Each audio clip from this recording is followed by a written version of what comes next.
आज जो पेपर हम करने जा रहे हैं आज के सेशन में, ये एक यूनिक पेपर है। और इस पेपर की अहमियत ये है कि जब आपका सिलेबस फाइन आखिरी बार अपग्रेड हुआ था, यानी कि 2023 में, जब पेपर के पैटर्न में चेंज आया था, तो this was the specimen paper given by the Cambridge.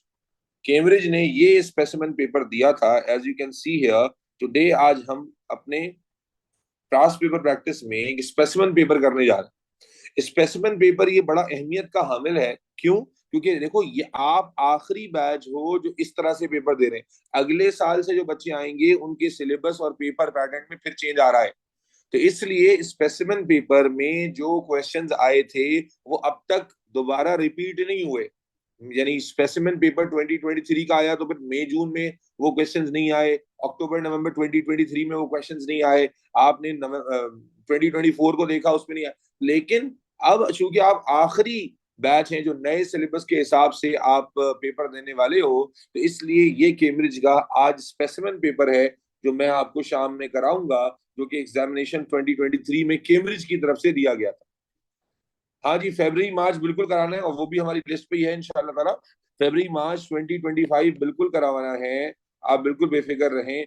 लेकिन चूंकि मैं डे टू डे रिसर्च कर रहा हूँ आपके कौन से पेपर्स पर, तो बहुत सारे ऑनलाइन प्लेटफॉर्म से ये अंदाजा हुआ कि स्पेसिमेन पेपर की वैल्यू इस बार काफी ज्यादा रहेगी 2023 की, और फरवरी मार्च 2025। तो मैंने ये तो नहीं कहा कि नहीं कराऊंगा, लेकिन आज हम स्पेसिमेन 2023 का पेपर करेंगे इस वक्त।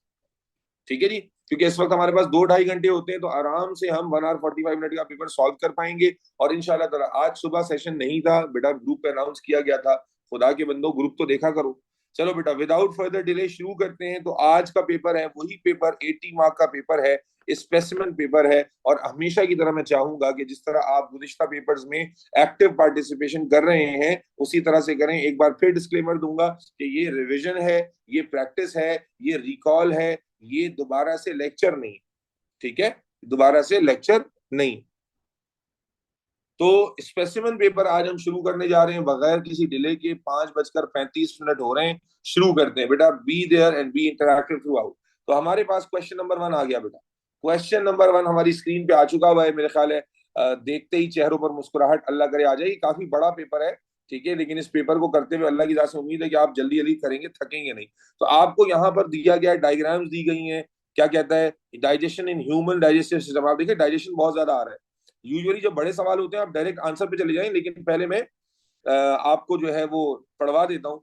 तो digestion in the human digestive system is carried out by the action of enzymes. The diagram each represent the action of specific enzyme to break down a substrate into one or more end products. Figure 1.1 has been completed for you.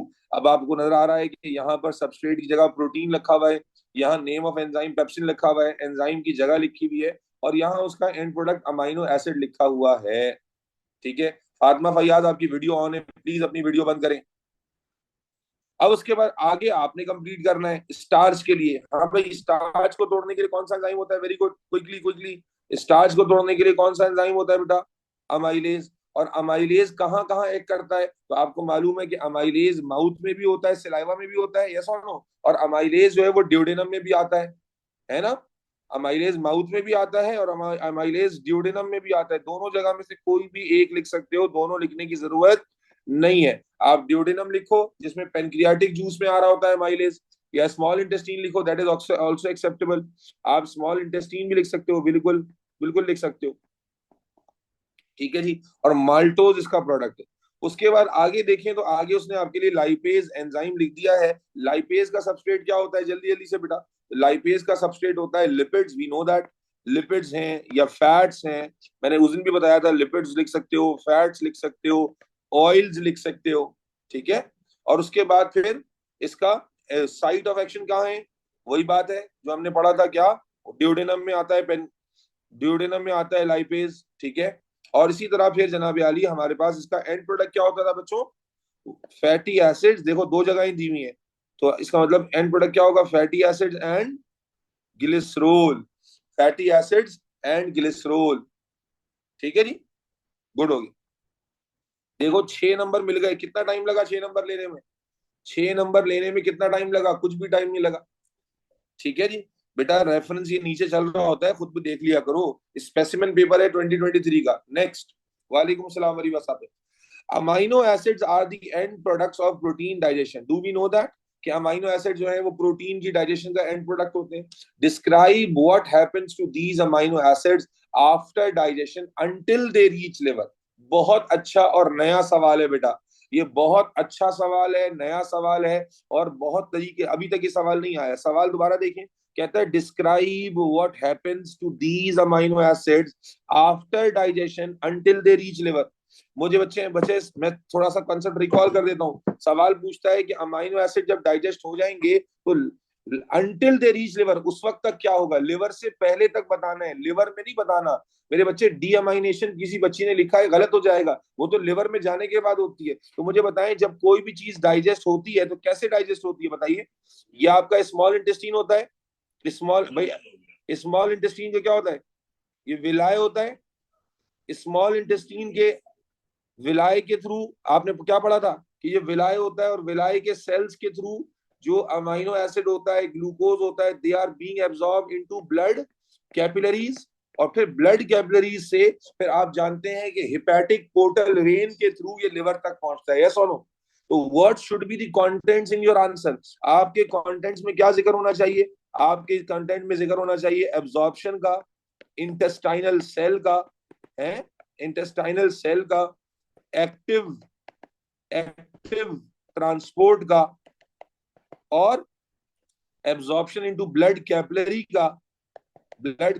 का, villous का, और फिर hepatic portal vein का। समझ आ रही है बात या नहीं आ रही मेरे बच्चों मेरे? हाँ, इलियम, वही इलियम के बारे, इलियम की कनेक्टिविटी लिखनी है। आप समझें कि बहुत सारे बच्चे गड़बड़ क्या कर बैठे थे इस तरह के सवाल को पढ़कर। जब ये स्पेसिमेन पेपर भी आया था, जब मैंने पिछले साल भी सॉल्व कराया था, तो बच्चों को क्या गलतफहमी हुई थी? वो यही हुई थी कि वो लिवर में, जो हमने याद है ना, लिवर में हमने रोल पढ़ा हुआ है कि लिवर में अमाइनो एसिड जब जाता है उसकी डीअमाइनेशन होती है, ब्ला ब्ला ब्ला। लेकिन यहाँ पर वाजे तौर पे लिखा हुआ है कि describe what happens to these amino acid after digestion until they reach liver. तो अंटिल दे रीच लिवर तक लिखना है, स्टार्ट से डाइजेशन नहीं लिखा। नहीं बेटा, स्टार्ट से क्यों लिखोगे? लिखा हुआ है आफ्टर डाइजेशन। खुदा के बंदो प्लीज थोड़ा सा मेच्योरिटी लेकर, जब लिखा हुआ है आफ्टर डाइजेशन तो डाइजेशन से पहले लिखने का तो सवाल ही पैदा नहीं होता। ठीक है जी? तो आए लिखते हैं। तो मेरी बात उम्मीद है कि समझ में आ गई होगी। Let me write this.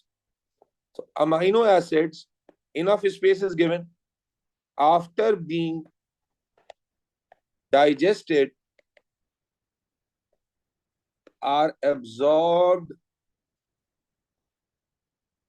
actively in small intestine, या आप चाहें तो इलियम या आइलियम लिख लें, through finger like projections, through finger like projections। हाँ जी, क्या कहते हैं इन फिंगर लाइक प्रोजेक्शंस को? Called villi into blood capillaries. These amino acids are then carried to liver by hepatic portal vein। अब देखो, उसने तुम्हें 6 नंबर फटाफट दिए थे तो पैराग्राफ वाला सवाल दे दिया। तो बेटा बहुत ही क्लासिकल आंसर हमने लिखा है। पहले सवाल को समझना इंपॉर्टेंट है। मैं 90% बच्चे जो पढ़े लिखे बच्चे होते हैं वो क्या गलती करते हैं? They do not understand the question. आप मेरे साथ करते हुए क्यों जो है वो आसानी, क्योंकि I am focusing on question. Describe what happens to these amino acid after digestion until they reach liver, liver पहुंचने तक। तो हमने क्या लिखा? Amino acid are absorb actively, लिखा तो है बेटा यहाँ पर, एक्टिवली एब्जॉर्ब होते हैं, इलियम से एब्जॉर्ब होते हैं बेटा। पहला एक्टिवली एब्जॉर्ब होते हैं, इलियम से एब्जॉर्ब होते हैं, विलाई के थ्रू होते हैं ब्लड कैपिलरीज में, और फिर हेपेटिक पोर्टल वेन के थ्रू लिवर में पहुंचते हैं। Are we all good to go? Are we all good to go guys and girls? Revision हो गया। अगर यहाँ पर ग्लूकोज की एब्जॉर्प्शन होती तो क्या जवाब यही होता? मुख्तलिफ होता? बच्चों बताते जाओ, अरीबा, कंजा, अगर एब्जॉर्प्शन ग्लूकोज की होती सेम आंसर होता। ठीक है। हाँ, अगर एब्जॉर्प्शन फैट की होती, अगर एब्जॉर्प्शन फैट की होती फिर क्या करते? बजाय हेपेटिक पोर्टल वेन के क्या लिखते, ब्लड कैपिलरी के क्या लिखते, लैक्टील लिख देते। क्या लिखते, लैक्टील के एब्जॉर्ब होता है लैक्टील के अंदर। वेरी गुड बेटा, वेरी गुड। तो ये डाइजेशन आप देखें कि मैंने जितने भी पेपर कराए हैं मेरे ख्याल में डाइजेशन सब में आया है, डाइजेशन मुसलसल आ रहा है सारे क्वेश्चंस में, सारे पेपर्स में। सो अमाइनो एसिड्स के साथ क्या हुआ, ये हमने कॉन्सेप्ट ऑफ क्या रिपीट किया, एब्जॉर्प्शन रिपीट किया। एब्जॉर्प्शन का कंसेप्ट यहां पर आ गया जो हमने डाइजेशन में पढ़ा था। क्वेश्चन नंबर 1 कंप्लीट, अल्हम्दुलिल्लाह। Question number 1 done. ठीक है, चलें आगे चलते हैं। नेक्स्ट क्वेश्चन बेटा, मुर्तजैन लैक्टील क्या होती थी, लैक्टील विलाय में हमने पढ़ा था ना, वो वेसल होती है जो फैट को एब्जॉर्ब करने के लिए आती है। डाइजेशन वाला चैप्टर याद नहीं है, ये एक मोटी सी वेसल होती थी यहाँ पर, इसे लैक्टील कहते थे। तो तमाम चीजें ब्लड कैपिलरी में एब्जॉर्ब होती हैं, लेकिन जो ये होती थी लैक्टील जिसमें पर्टिकुलरली फैट एब्जॉर्ब होता है। ठीक हो गया, are we all good to go?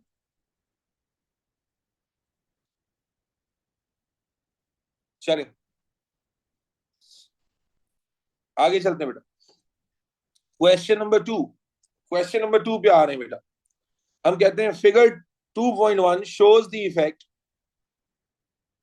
बेटा आमना क्या आमना कह रही है एमएस में डिफ्यूजन भी लिखा हुआ है। मैंने ये बात पहले भी तुम लोगों को समझाई थी कि एमएस अगर 4 नंबर की होती है, उसमें 6 पॉइंट्स लिखे होते हैं, तो आप अपने बेसिक कंसेप्ट के थ्रू आंसर लिख सकते हो ना बेटा। एग्जाम में तो एमएस सामने नहीं होती। तो ये समझें कि आपका जो बेसिक सीधा सीधा कॉन्सेप्ट है आप उसी को लिखेंगे। अब उसमें और एडिशनली क्या लिखना है और क्या लिख सकते थे, अगर आपने लिखने से पहले सोच लिया वेरी गुड है, लिखने से पहले नहीं सोचा तो फिर बाद में एग्जाम में तो एमएस सामने नहीं होगी ना। तो that is there is no way to learn और रट्टा पाए कि क्या लिखना है। तो आपका कॉन्सेप्ट है, आपने सीधा सीधा लिखा। ठीक है बच्चे, अच्छा जी। Figure 2.1 shows the effect on crop yield. ठीक है जी, amount harvested of using nitrogen containing fertiliser. कह रहा है कि भाई आपको effect on crop yield, crop yield का मतलब क्रॉप प्रोडक्शन, जो आपकी क्रॉप प्रोडक्शन हो रही है, क्रॉप प्रोडक्शन हो रही है, उस पर आपने किसका इफेक्ट स्टडी किया है, मास ऑफ फर्टिलाइजर जो कि नाइट्रोजन कंटेनिंग है, कि कितना नाइट्रोजन कंटेनिंग फर्टिलाइजर डाला तो कितना उसमें क्रॉप यील्ड हुई। ठीक है, क्या ट्रेंड नजर आ रहा है बेटा, डिस्क्राइब करो ग्राफ को गाइस एंड गर्ल्स। 100 बच्चा क्लास में मौजूद है, डिस्क्राइब करो। तो नजर क्या आ रहा है कि जब तक हम जीरो से लेकर कहां तक गए, 150 kg पर 10,000 मीटर स्क्वायर तक गए हैं, तो हमारा मुसलसल हमें प्रोडक्शन जो है वो कॉन्स्टेंटली इंक्रीज होते हुए नजर आ रही है। और उसके बाद जब हमने फर्दर वैल्यू बढ़ाई है तो प्रोडक्शन इंक्रीज नहीं हुई है। ठीक है ना, 150 kg के बाद प्रोडक्शन कांस्टेंट हो गई है। आगे देखते हैं, using the information describe the effect on crop yield of using an increasing mass of fertiliser. हाँ भाई, डिस्क्राइब करना है, क्या एक्सप्लेन करने को लिखा हुआ है, आंसर इज नो। डिस्क्राइब करना अभी समझाया, कैसे डिस्क्राइब करते हैं बेटा, कितने पार्ट इसमें डिस्क्राइब करोगे। तो आप देखो क्या क्या आ जाएगा सीधा सीधा, कि आप देखें जब फर्टिलाइजर यहां से शुरू करें, जब फर्टिलाइजर में मास जीरो है तब भी यील्ड हुई है नहीं हुई है, तब भी देखो यील्ड हुई है नहीं हुई है, हुई है। तो पहला ये पॉइंट आ जाएगा, दूसरा ये वाला पॉइंट आ जाएगा, तीसरा ये वाला पॉइंट आ जाएगा। तो अगर पहले वाले पॉइंट को रीड करो तो जब फर्टिलाइजर की कॉन्सेंट्रेशन जीरो है, जरा यील्ड बताओ कितनी हुई है, can you read the graph. ये 2000 है तो ये 1000 होगा, और ये 1000 है, 1000 से नीचे तो ये कितना होगा, 800। यस और नो, ये 800 kg होगा। क्लियर। तो बेटा तीन बातें, ये वाला पॉइंट, पॉइंट नंबर 2 और पॉइंट नंबर 3, ये तीन बातें डिस्क्राइब करनी है। अब तो ग्राफ आपको सीधा सीधा सवाल नजर आ रहा है, is in the question about increasing the mass. बेटा question is about increasing the mass, ठीक है, तो आप शुरू ग्राफ डिस्क्राइब तो ग्राफ को ही करोगे ना अबू तराब। तो आप शुरू करो बेटा, at mass zero crop yield was 800 या is 800 kg per 10,000 meter square when we increased, when no fertilizer there still will g हो रही था, when we increase। हाँ भाई, क्या कहां से कहां तक इंक्रीज किया है बच्चों, when increase the mass of fertilizer from हाँ भाई, 0 to 150, 0 to 150 kg per 10,000 meter square. Crop yield continue to crop yield continue to increase constantly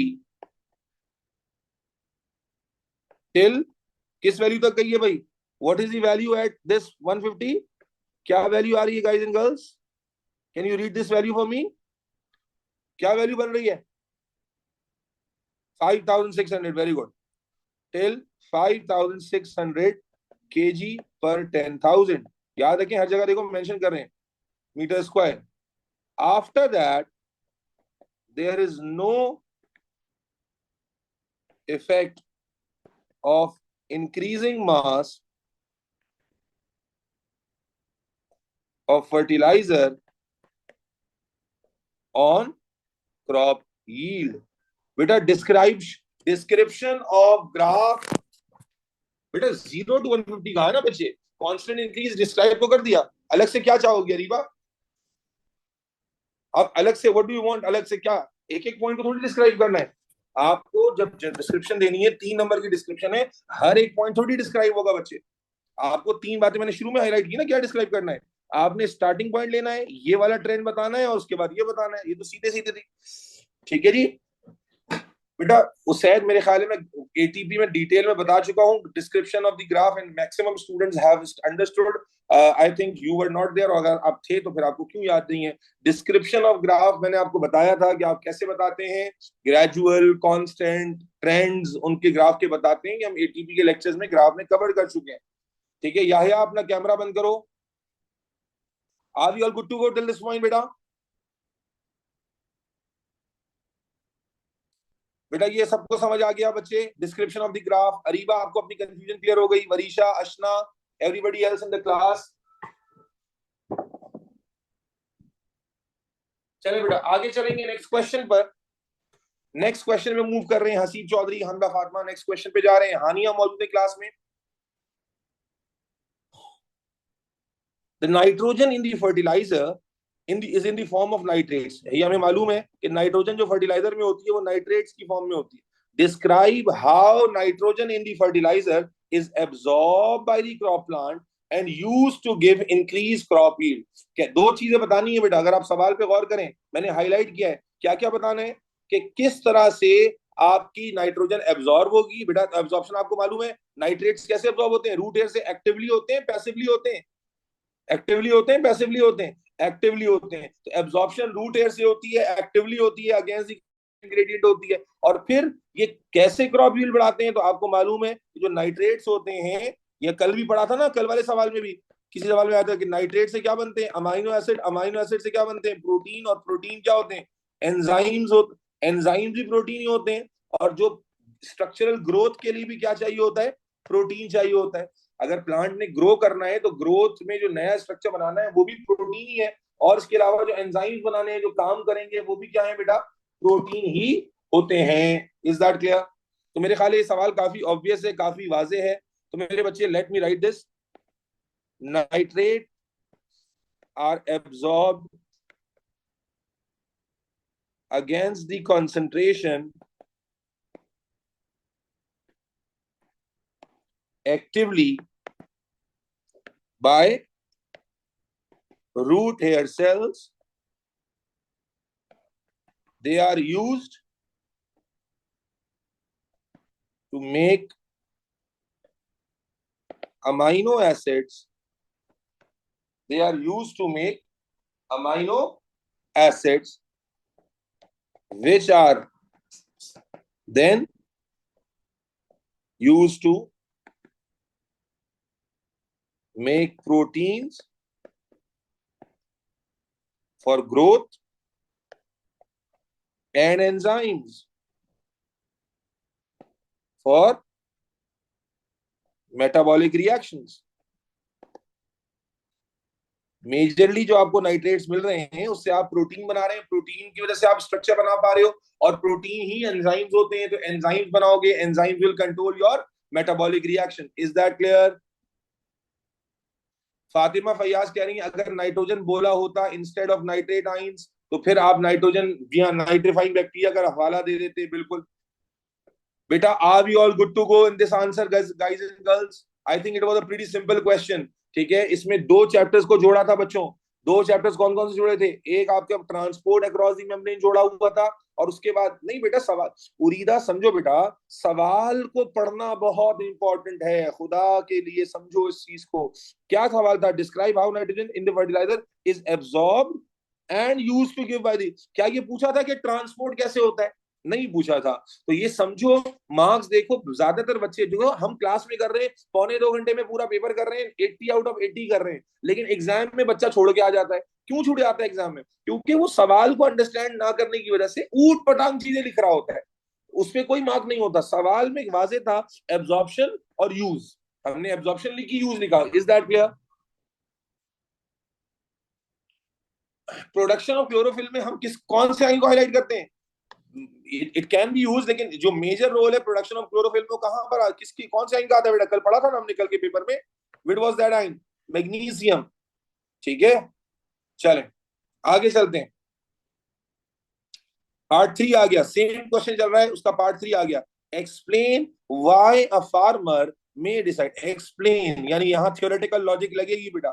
ठीक है, explain why a farmer may decide to use mass of fertiliser per 10,000 metre square which is less than that needed for the maximum crop yield. सवाल समझे, ये सवाल बहुत अच्छा है। Examiner इस सवाल के अंदर एक सवाल में पता नहीं कौन कौन से चैप्टर उठा रहा है। देखो पिछले सवाल में चैप्टर्स बिल्कुल डिफरेंट थे और अब बिल्कुल डिफरेंट हो गए। गौर से सुनना सवाल। Explain why a farmer may decide to use a mass of fertiliser which is less. क्या डिसाइड किया फार्मर ने कि वो जो मास ऑफ फर्टिलाइजर यूज करेगा वो ज्यादा होगा या कम? तो उसने डिसाइड किया लेस यूज करेगा, that is needed for the maximum yield, कि जितना मैक्सिमम यील्ड के लिए चाहिए उससे कम यूज करेगा। सवाल ये है कि ऐसा फार्मर ने क्यों किया होगा? ऐसा फार्मर ने क्यों किया होगा? तो मेरे बच्चों, अगर आपको याद हो तो आपने इसमें बहुत सारी चीजें एक्सप्लेन कर सकते हैं। नंबर 1, आप एक सीधा सीधा जवाब दे सकते हैं कि अगर वो कम फर्टिलाइजर यूज कर रहा है, इसका मतलब वो अपने कॉस्ट को डिक्रीज करना चाहता है, यस और नो? अपनी कॉस्ट फर्टिलाइजर को, जो क्योंकि आर्टिफिशियल फर्टिलाइजर है तो उसकी कॉस्ट हाई होती है, तो वो कॉस्ट इफेक्टिव होने के लिए, that is the thing that comes to your mind very first. ठीक है ना, कि कॉस्ट उसमें ज्यादा लग रही है तो वो कम कर। लेकिन असल जो इसका बायोलॉजिकल कॉन्सेप्ट है वो क्या है? आपको याद होगा अगेन इकोलॉजी के अंदर, कि जब हम ज्यादा फर्टिलाइजर यूज करते हैं, बेटा ये पूरा कॉन्सेप्ट आपने पढ़ा हुआ है, जब हम ज्यादा फर्टिलाइजर यूज करते हैं, I want everybody to participate, तो क्या होता है? वो ड्रेन ऑफ होता है जी, वो ड्रेन ऑफ होता है इनटू लिवर, क्योंकि जब उसमें इनटू रिवर, जब पानी उसमें चलाया जाएगा तो वो जो एक्सेसिव फर्टिलाइजर होते हैं वो रिवर में जाके ड्रेन होते हैं, और रिवर में फिर आपको याद होगा कि वो एक फिनोमिना कॉज करते हैं जिसको क्या कहते हैं? यूट्रोफिकेशन। ठीक है ना, वो यूट्रोफिकेशन ही है ना पूरा फिनोमिना। लीच आउट करते हैं, बिल्कुल फर्टिलाइजर लीच आउट करते हैं और जाकर फिर वो गिरते हैं और वो फिर सराउंडिंग के पानियों को खराब करते हैं उसकी पूरी। और उसमें क्या होता है? यूट्रिफिकेशन की वजह से जो अदर एनिमल्स हैं, अदर एनिमल्स को हार्म पहुंचाते हैं, जो दूसरे एनिमल्स हैं वो खत्म हो जाते हैं, मर जाते हैं। तो बेसिकली यहाँ पर 2-3 चीजें, यूट्रोफिकेशन हमें डिस्क्राइब नहीं करना, याद रखो 3 नंबर का सवाल है। अगर हमें 4-5 नंबर में पूछा होता तो फिर मैं यूट्रोफिकेशन को एक्सप्लेन करता। यहां पर हमें जिक्र करना है यूट्रोफिकेशन का और यूट्रोफिकेशन से होने वाले इन जनरल नुकसान का। तो शुरू करते हैं मेरे बच्चे। ठीक है जी। नंबर 1, नंबर 1 क्या हो जाएगा?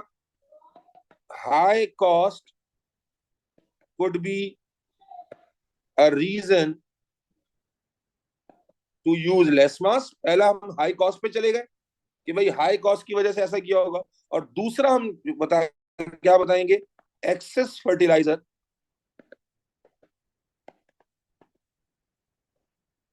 में लीच आउट और ड्रेन आउट। एक्सेसिव फर्टिलाइजर क्या कर सकते हैं? ड्रेन कर सकते हैं, लीच आउट कर सकते हैं, एंड इनटू सराउंडिंग पॉन्ड्स और source of water where they can cause, हाँ जी क्या होगा, where they can cause or it can cause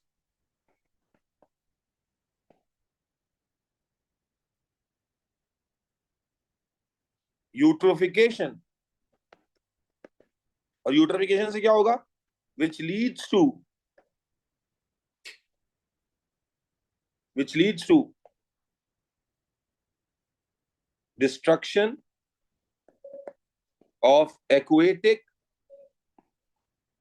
habitat or damage to other organisms। तो यहां पर आपने सीधा सीधा पहला जो बेसिक कॉमन सेंस से सोचा, that was the cost, and secondly चूंकि उसने यूज किया कि भाई उसने मास कम किया है, ज्यादा यूज नहीं किया, तो जब ज्यादा यूज क्यों नहीं किया, क्योंकि अगर वो ज्यादा यूज करेगा तो वो फिर इवेंचुअली सराउंडिंग में जो वाटर रिसोर्सेज हैं उसमें यूट्रोफिकेशन का कॉज करेगा, और यूट्रोफिकेशन का फिनोमिना जो है वो अल्टीमेटली उस सराउंडिंग के पूरे एनवायरमेंट को खराब कर देगा। यस और नो? Is that clear? चले नेक्स्ट क्वेश्चन, क्वेश्चन कंप्लीट होने वाला है। State one type of mineral ion other than nitrate that is required by the plant. अब देखो जवाब फटाफट आ रहा है दिमाग में, एंड एक्सप्लेन इट्स इंपॉर्टेंस। कौन सा एक और आयन है, दो ही आयन तो रटे हुए हैं। नंबर दूसरा आयन कौन सा है बेटा? Magnesium, very good, magnesium ion. ठीक है जी, और रोल क्या होता है? यूज टू, बोलो बेटा, use to make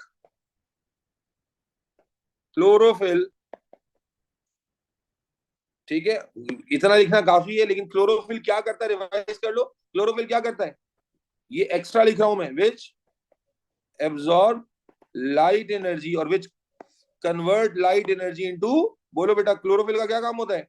light energy into chemical energy. ये सिर्फ तुम्हें रिवाइज करने के लिए लिखा मैंने, अगर आप सिर्फ ऊपर वाली बात लिख देते that was enough.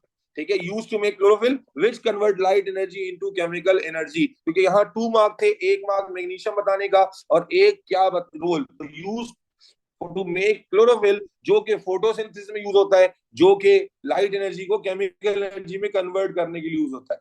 Can we से absorb light energy? Yes, but वो इनकम्प्लीट होगा ना, क्योंकि एब्जॉर्ब करके क्या करना है, तो सेंटेंस कंप्लीट करोगे कि कन्वर्ट करता है उसको केमिकल एनर्जी में। Are we all good to go guys? Second question हमारा कंप्लीट हो गया, बड़ा सवाल था ये, क्लियर है हम लोग?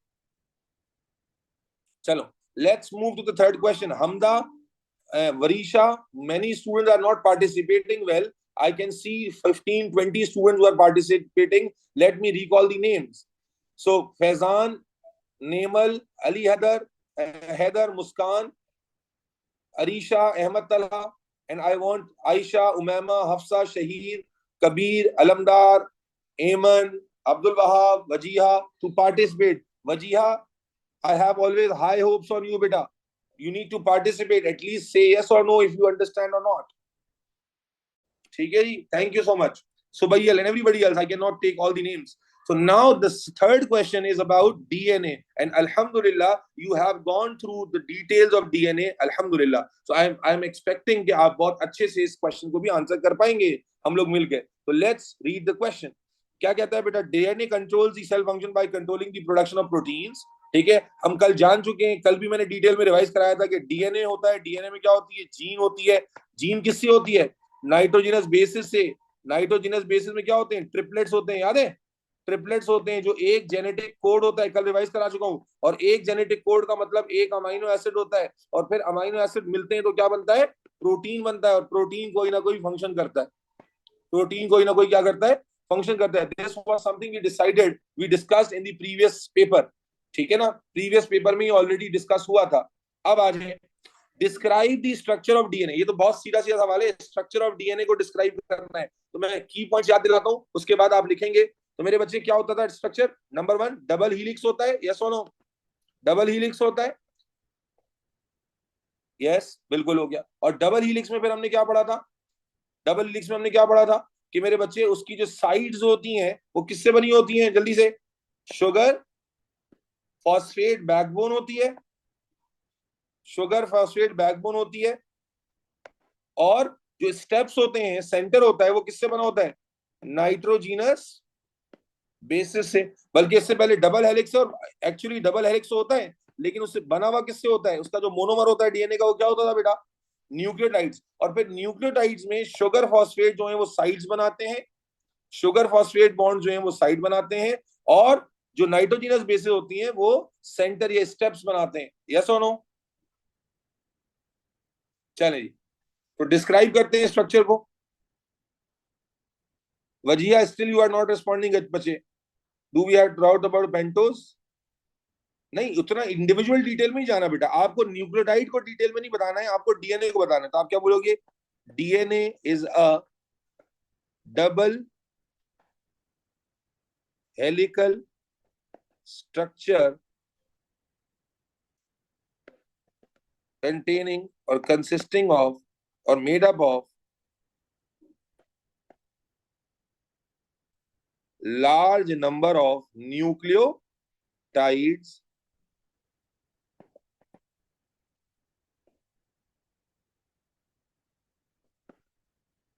these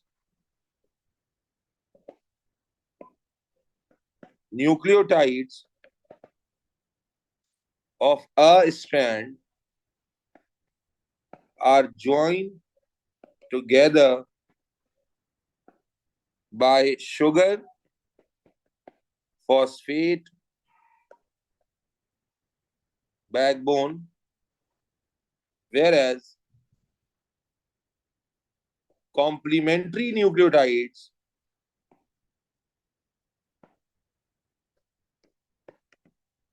कॉम्प्लीमेंट्री न्यूक्लियोटाइड्स यानी आमने सामने वाले कैसे ज्वाइन होते हैं?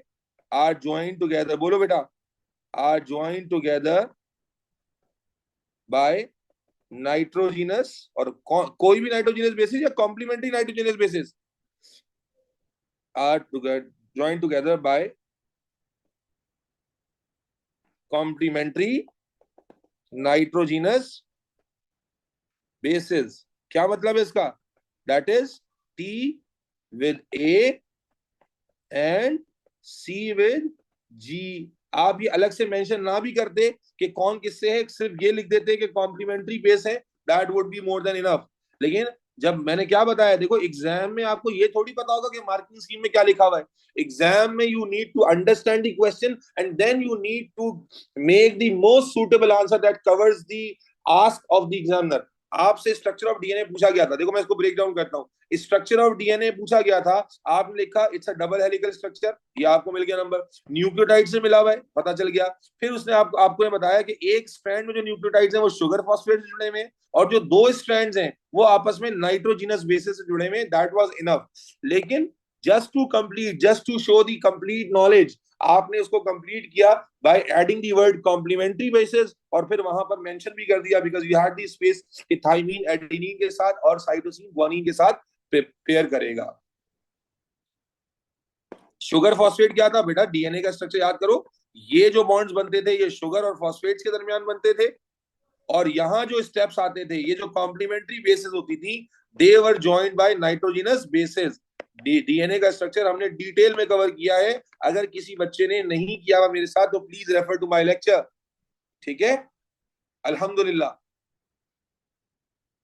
अटैच नहीं बेटा, शिफा। अच्छा, बहुत सारे बच्चे चैट में लिख रहे हैं कि सर क्या वो बताएंगे कि नाइट्रोजनस बेस पे कौन कहाँ अटैच है? देखो बेटा, मैंने शुरू में बताया स्ट्रक्चर ऑफ डीएनए बताना है, स्ट्रक्चर ऑफ न्यूक्लियोटाइड नहीं बताना। अगर मुझसे सवाल ये होता कि न्यूक्लियोटाइड का स्ट्रक्चर बताना है तो फिर मैं बताता कि जो फॉस्फेट ग्रुप पे अटैच है वो कौन से कार्बन पे अटैच है, जो नाइट्रोजनस बेसिस है वो कौन से कार्बन पे अटैच है। इज दैट क्लियर बच्चों? Is that clear?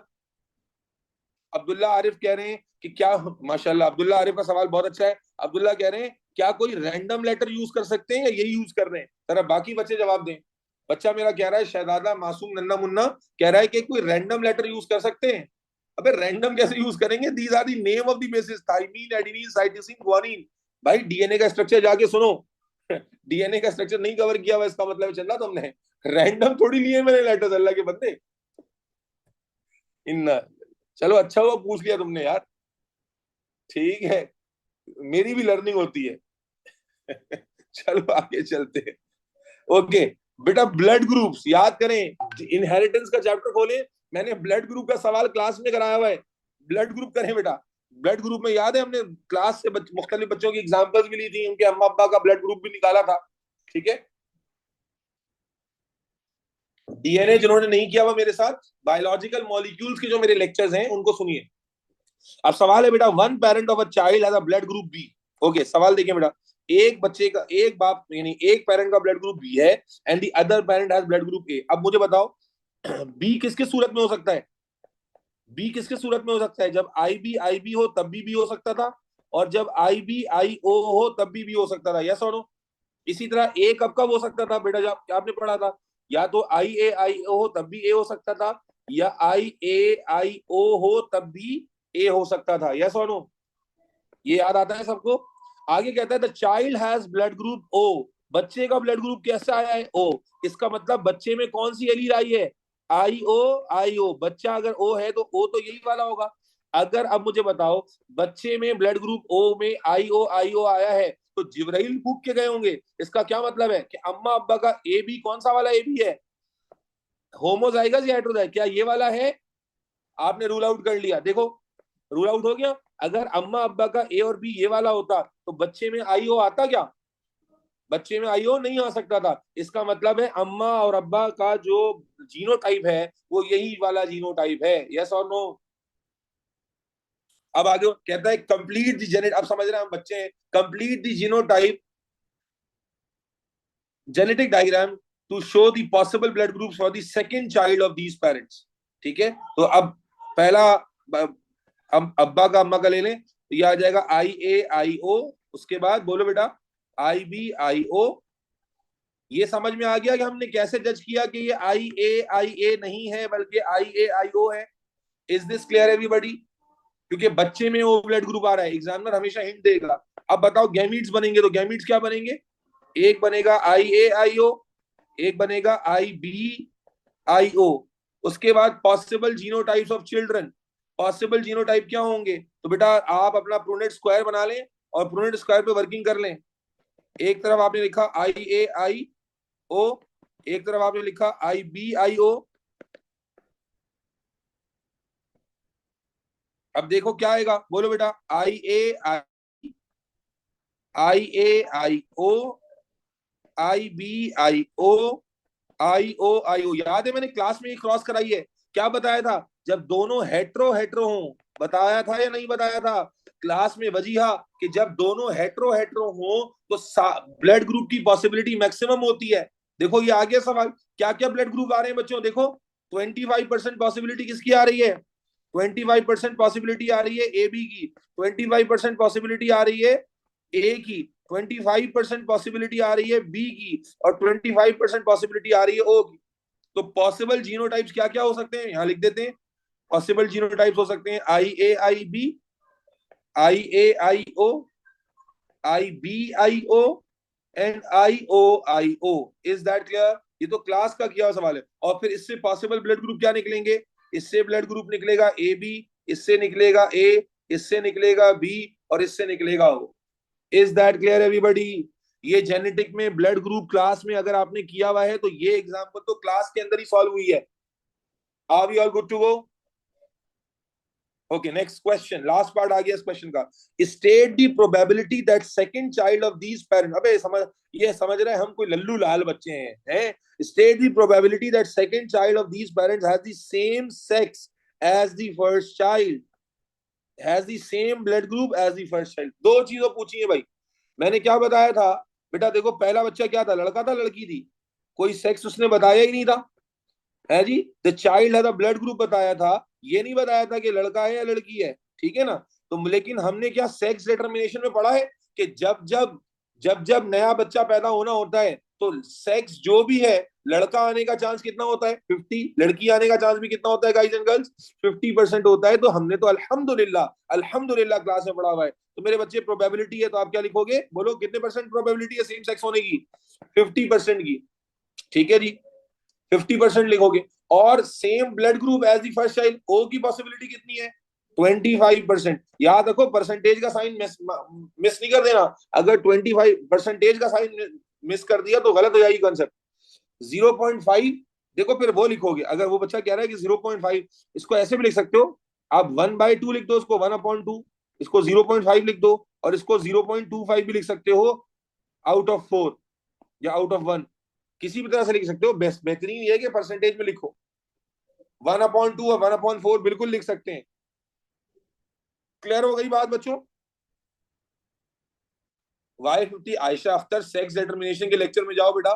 Sex determination के लेक्चर में हमने क्या पढ़ा था बच्चे, कि जब भी लड़का या लड़की आगे पैदा होनी है तो लड़का पैदा होने का चांस भी 50% होता है, लड़की पैदा होने का चांस भी 50% ही होता है बेटा। तो उसने पूछा था state the probability that is second child of these parents has the same sex as the first child. तो फर्स्ट चाइल्ड लड़का अगर है तो अगला लड़का पैदा होने का चांस 50% है, और अगर लड़की है तो लड़की पैदा होने का चांस भी 50% है। और हफ्सा कह रही है 25 कैसे हो गया? बेटा पहले चाइल्ड का ब्लड ग्रुप क्या था? ओ था ना बेटा। और अभी आपने देखा इस चेकर बोर्ड से क्या पता चल रहा है कि ओ ब्लड ग्रुप आने की पॉसिबिलिटी यहां तो हमने पहले ही लिख ली थी, है जी। तो यहाँ हफ्सा देखो नजर आ रहा है कि यहाँ पर हमने पहले ही डिस्कस कर लिया था कि 25% चांस है ब्लड ग्रुप ओ आने का, यस और नो? 25% ए का, 25% बी का, 25% ओ का, 25% ए बी का। चलो ये क्वेश्चन भी कंप्लीट हो गया। Any question particularly related to this question? हमें जीनोटाइप्स याद करने हैं बेटा, ब्लड ग्रुप के तो आपको याद ही करने हैं, ब्लड ग्रुप मतलब रट्टा थोड़ी मार रहे हैं। अगर आपने लेक्चर लिया हुआ है तो आपको याद करने की कोई जरूरत नहीं है। आपने पढ़ा था कि ब्लड ग्रुप में IA, IB और IO तीन एलील्स होती हैं, और ये दोनों क्या होती हैं? ये दोनों क्या होती हैं? कोडोमिनेंट, याद है? ये दोनों कोडोमिनेंट होती हैं, और ये क्या होती है? वजीहा, रिस्पॉन्ड करो। ये वाली क्या होती है? अशना, जुनैरा, राबिया, वरीशा रिसेसिव होती है। This allele is recessive and those were codominant. तो ये नॉलेज तो क्लास में पढ़ी थी आपने, और फिर उसी के बेसिस पर जो कॉम्बिनेशन ऑफ ब्लड ग्रुप से मैं बार बार देखो ये पॉइंट प्रूव करता हूं कि जिस बच्चे ने, याद रखें, जिस बच्चे ने लर्निंग अच्छी कर ली है ना वो पास पेपर एक्सेल करेगा। लर्निंग के बगैर जो बच्चे, होता क्या है majority, no offence to anybody, majority को क्या नजर आ रहा है कि सब पास पेपर कर रहे हैं मैं भी करूं। अब आपकी लर्निंग पूरी नहीं हुई हुई, आपकी लर्निंग में इनहेरिटेंस अभी बाकी है, आपकी लर्निंग में इकोलॉजी बाकी है, आपकी लर्निंग में कोई चैप्टर बाकी है, आप पास पेपर में बैठ जाते हो, तो अल्टीमेटली इवेंचुअली क्या होता है? आप कंफ्यूज होते हो बिकॉज आप रिलेट ही नहीं कर पा रहे होते। वाई इज ब्लड ग्रुप की पॉसिबिलिटी 25? हमदा ये तुमने क्रॉस की अभी मेरे साथ? हमदा, फातिमा, क्या तुमने ये क्रॉस की है? तो बेटा इस क्रॉस में ओ ब्लड ग्रुप की पॉसिबिलिटी कितनी आ रही है हमदा? इस क्रॉस में ओ ब्लड ग्रुप की पॉसिबिलिटी कितनी आ रही है बताओ? 25%। हमदा जल्दी से जवाब दो बेटा।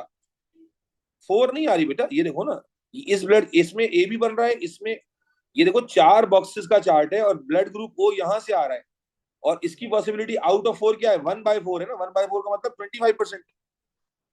1/4 का मतलब क्या है? 25% है।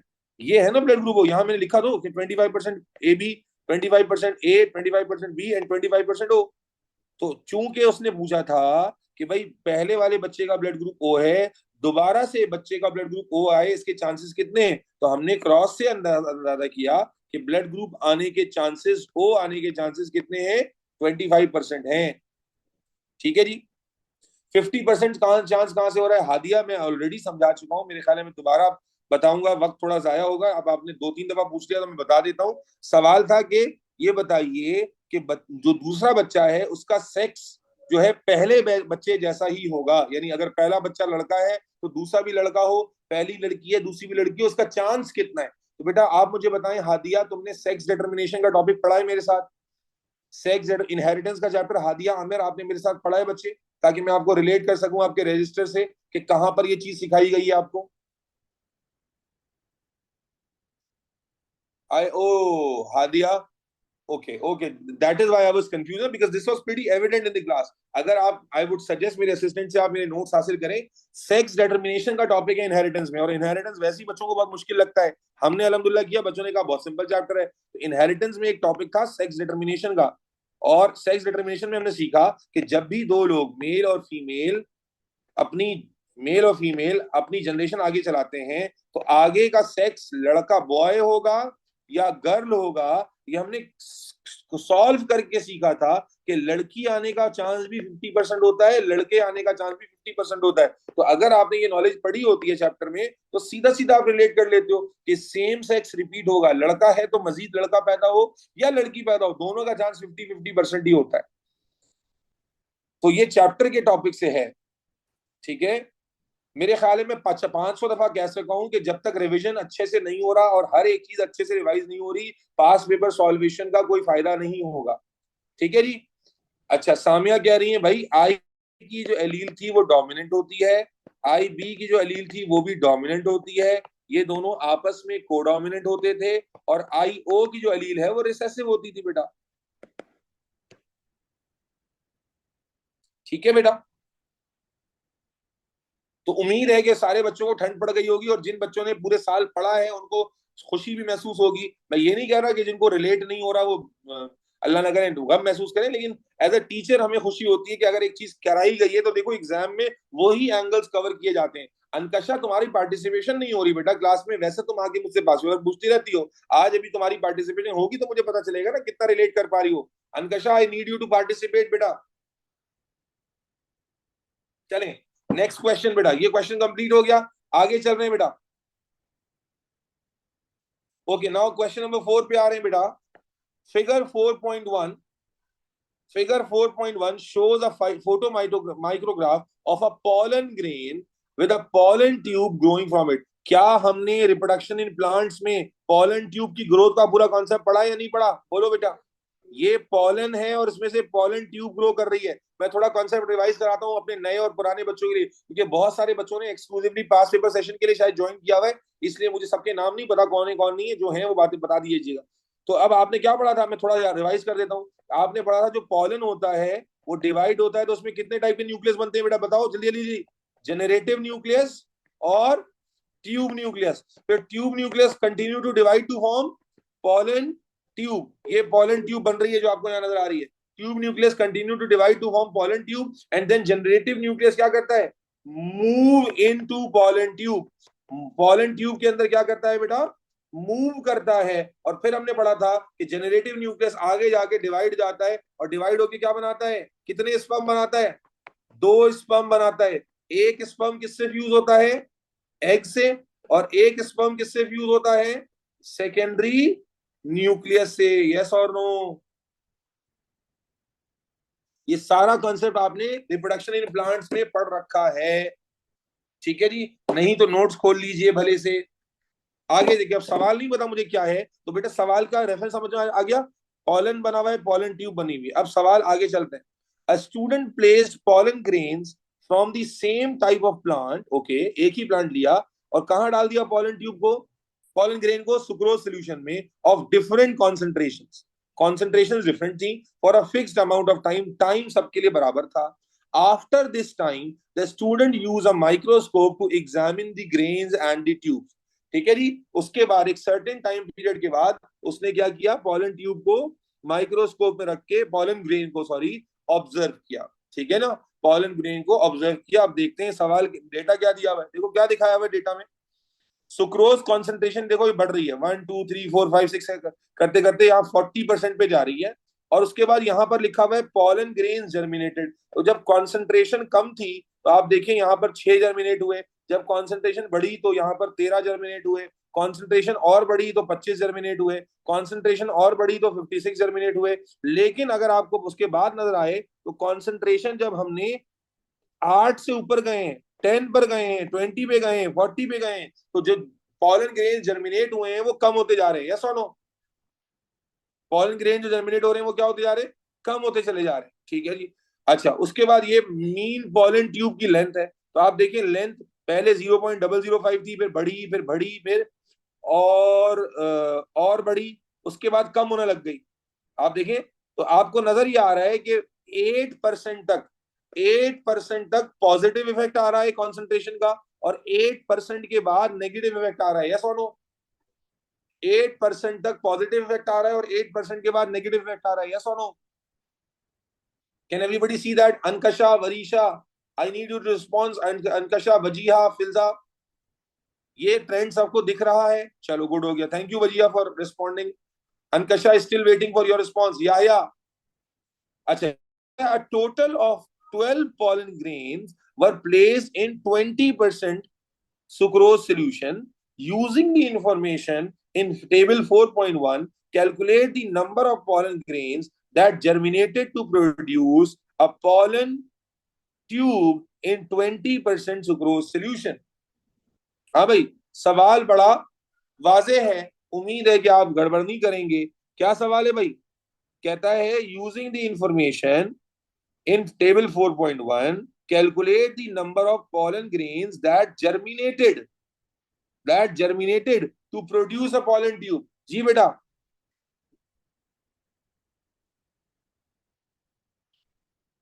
हेलो, आवाज नहीं आ रही क्या?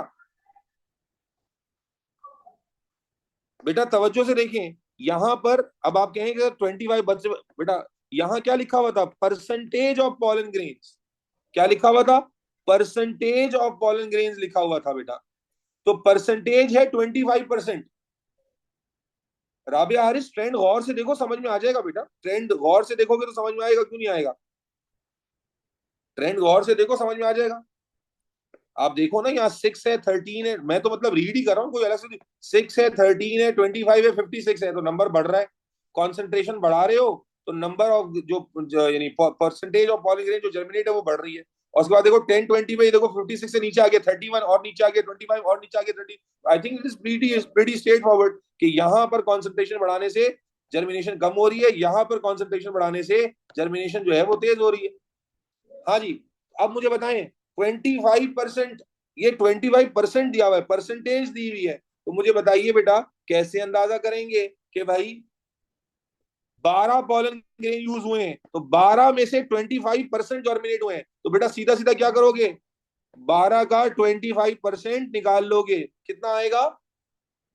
3। ओके, ये समझ आ गई बात भाई। 12 पॉलन, अक्सर बच्चे यहाँ 25 लिख देंगे, क्या 25 सही आंसर होगा? क्या 25 सही आंसर होगा? नहीं, क्यों? क्योंकि 20% पर ये 25 जो दिया हुआ था, ये क्या था? परसेंटेज थी। अभी सवाल उसने क्या पूछा है वजिया? सवाल क्या पूछा है अनकशा, वरीशा? सवाल पूछा था calculating number of pollen, number पूछा था, परसेंटेज नहीं। तो आपके पास 12 पॉलन थे, उसका 25% निकालेंगे तो कितना आ जाएगा? 3। Is that clear guys and girls? 25 कैसे पता चला? अरे बेटा ये लिखा हुआ, फातिमा तुम लोग क्या सवाल देख नहीं रहे हो क्या? 20% पे 25%, 20% सुक्रोज पर 25 और जर्मिनेटिंग, देख के कर रहे हैं, कोई बगैर देखे थोड़ी कर रहा है। ठीक है बेटा, चलें आगे। कहता है suggest why the mean pollen tube length was calculated for each sucrose concentration. कह रहा है मीन जो क्या था, मीन पॉलन ट्यूब लेंथ क्यों कैलकुलेट की गई? मुझे बताइए, मैंने एटीपी पढ़ाते हुए पढ़ाया था कि मीन कैलकुलेट क्यों करते हैं? बताइए, मीन कैलकुलेशन क्यों करते हैं? क्या हमने एटीपी में रिलायबिलिटी की कोई बात की थी? जब भी वैल्यूज में मीन वैल्यूज कैलकुलेट करते हैं तो मीन वैल्यूज क्यों कैलकुलेट करते हैं? Very good, to increase the reliability for valid comparison of result. Very good, for precision. बिल्कुल, ये बात हमने ऑलरेडी डिस्कस की हुई है। जेनेरिक क्वेश्चन कि जब भी मीन डेटा कैलकुलेट किया जाता है तो क्यों किया जाता है? To make results valid for comparison या टू इंक्रीज द रिलायबिलिटी। एक बात लिखेंगे, to increase reliability of experiment. आप जब अपने एक्सपेरिमेंट की रिलायबिलिटी को बढ़ाना चाहते हैं तो आप इंडिविजुअल वैल्यूज नहीं लेते, बल्कि आप 4-5 वैल्यूज का मीन लेते हैं। ठीक है जी, 4-5। एक्यूरेसी नहीं लिखेंगे बेटा, मैं ये वाजे तौर पे बता चुका हूं। Accuracy has to do with, बोलो बेटा क्या सिखाया था मैंने? एक्यूरेसी का ताल्लुक किससे होता है? एक्यूरेसी का ताल्लुक क्या हमारे प्रोसीजर से होता है? जवाब है नहीं। एक्यूरेसी का ताल्लुक किससे होता था रीबा? इंस्ट्रूमेंट से, एपरेटस से। ये बात मैंने इसी दिन के लिए बताई थी चंदा। तो ये सीधा सीधा सवाल था, if you were there in my classes, तो ये सीधा सीधा क्वेश्चन था कि जब मीन कोई भी डेटा कैलकुलेट किया जाता है वो आपके वैलिड कंपैरिजन के लिए किया जाता है, ऑथेंटिसिटी बढ़ाने के लिए किया जाता है।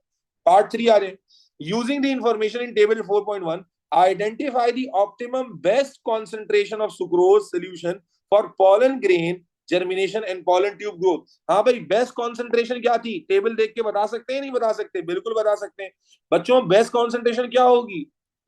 जिस पर सबसे ज्यादा परसेंटेज जर्मिनेट हो। तो किस पर सबसे ज्यादा परसेंटेज जर्मिनेट हुई है बताओ एवरीबॉडी? सबसे ज्यादा पॉलन ग्रेन्स किस पर जर्मिनेट हुए हैं? वेरी गुड, हो गया। तो सीधा सीधा हमारा आंसर क्या हो जाएगा? 8% ऑलरेडी लगा हुआ है, तो सीधा सीधा हम 8 लिख देंगे। आगे, explain how you use the information in table point 4.1 to answer. कह रहा है भाई आप कैसे पहुंच गए इस कंक्लूजन तक? आपको वही तो नहीं आ गई? तो आपने क्या देखा बताओ? क्या देखा हमने? कि भाई 8 पर परसेंटेज ऑफ पॉलन जो जर्मिनेट हुई है वो भी सबसे ज्यादा है, और जो पॉलन ट्यूब है उसकी लेंथ भी सबसे ज्यादा है। यस और no?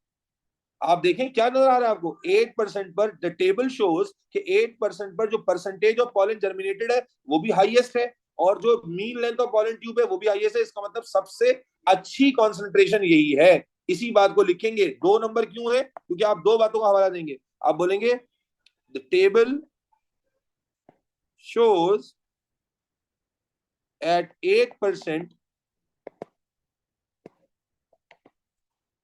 percentage of pollens germinated is highest, that is कितनी है? वैल्यू का रेफरेंस दे दो, 56, as well as mean length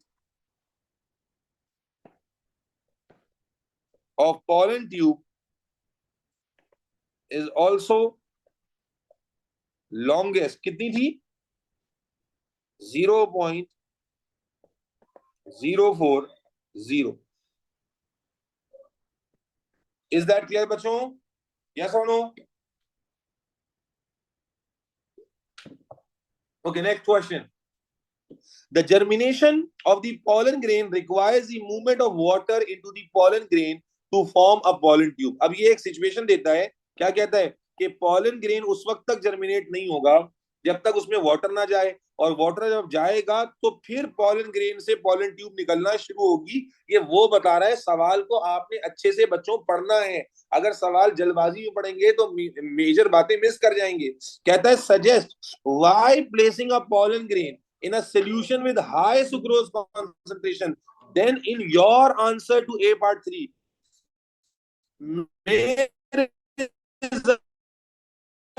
सवाल पहले समझ लो। कह रहा है आपने ए पार्ट 3 में क्या आंसर किया है? बोलो। ए पार्ट 3 में आपने आंसर किया है कि 8% है। 8% पे सब ओके। वो कह रहा है suggest why using a sucrose concentration higher than this, यानी 10%, 20% या 40% को यूज करना क्यों परसेंटेज को लो कर रहा है? क्यों परसेंटेज ऑफ जर्मिनेशन को गिरा रहा है? भाई सिंपल है। ऊपर उसने बताया कि पानी का अंदर जाना जरूरी है। पानी का अंदर जाना बोलो बेटा जरूरी है। यस और नो? तो आप समझो, समझो मेरी बात को कि फॉर एग्जाम्पल ये आपके पास कंटेनर था और इसमें आपका पॉलन था, ठीक है जी। अब आपने अगर 20% या 30% या 40% सोल्यूशन ले लिया तो उसका सॉल्यूट पोटेंशियल ज्यादा हो गया कम हो गया? बताओ बेटा। सॉल्यूट पोटेंशियल ज्यादा हो गया कम हो गया? बाहर का सॉल्यूट पोटेंशियल ज्यादा हो गया, यानी वाटर पोटेंशियल क्या हो गया? वाटर पोटेंशियल क्या हो गया? कम हो गया। और जब वाटर पोटेंशियल कम हो गया तो हमने क्या पढ़ा था? Water will move now in और आउट। पॉलन से वाटर इन जाएगा आउट जाएगा, तो पॉलन से वाटर बाहर मूव करेगा। जबकि हमें क्या कह रहा है कि भाई it requires movement of water into the pollen grain to form a pollen tube. तो मेरे बच्चों I think it's very very obvious कि अगर हम 8% से ज्यादा वाला ले रहे हैं सोल्यूशन सुक्रोज का, तो उसका वाटर पोटेंशियल लो है, और वाटर पोटेंशियल लो होने की वजह से पॉलन से वाटर ऑस्मोसिस के थ्रू बाहर आएगा, ना कि अंदर जाए, जिससे परसेंटेज डिक्रीज होगी। यस और नो गाइस एंड गर्ल्स? अमशरा, क्या तुम वाकई रिलेट कर पाई हो इस बात को? वजीहा, उरीदा, राबिया, राफे, समी, जुल्किफिल, बरियार। चले तो बेटा इसी को लिखते हैं। ठीक है, मैं एक बार फिर समझा दूं कि आपके पास ये पॉलन था, अब तक पानी अंदर जा रहा था, लेकिन क्या हुआ जब आपने इतना ज्यादा कॉन्सेंट्रेटेड सोल्यूशन लिया, तो अब देखो सवाल कहां से कहां घुमा रहा है। 20% या 30% लिया तो मेरे बच्चे क्या होगा? इसमें सॉल्यूट पोटेंशियल इतना ज्यादा हो जाएगा और वाटर पोटेंशियल इतना कम हो जाएगा कि वाटर पॉलेंस में अंदर जाने के बजाय क्या होगा बेटा, बोलो, बाहर आएगा। और जब बाहर आएगा तो बजाय जो कंडीशन हमने कहा था कि मूवमेंट ऑफ वाटर अंदर होनी चाहिए, वो नहीं होगी। चले बस इसी को लिखते हैं जल्दी से। समझाने में मुझे कोई कैद नहीं है, क्योंकि जाहिर है मकसद ही डिस्कशन करना है, लेकिन मैं चाहता ये हूं कि ऑब्वियस चीजों के ऊपर वक्त ना लगे। ठीक है, तो आप बोलेंगे at higher concentrations, that is 20% or 30% or 40%, the solution, the sucrose solution will have high solute potential and low water potential. This cause water to move out by osmosis from the pollen grain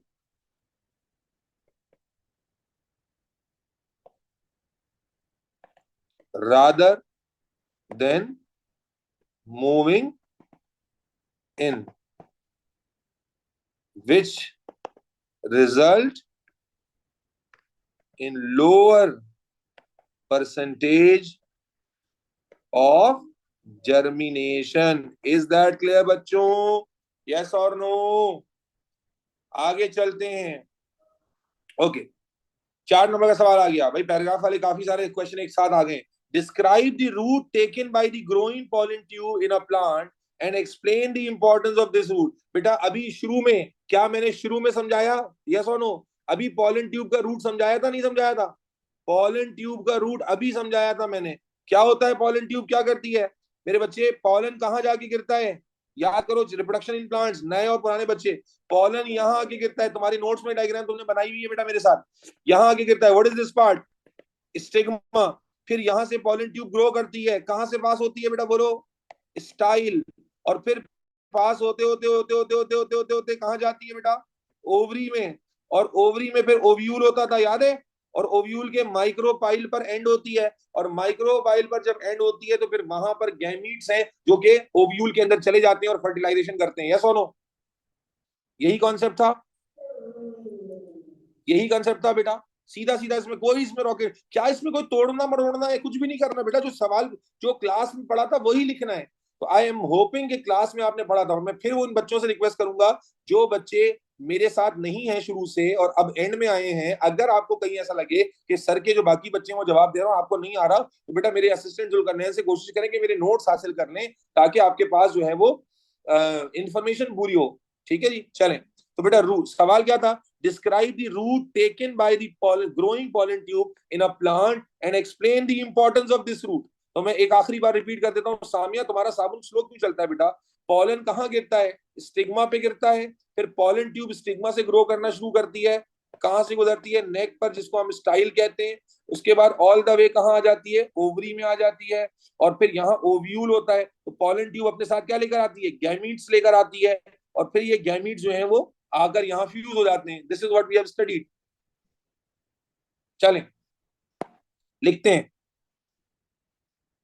क्या कहा हमने? Pollen tube starts growing from stigma,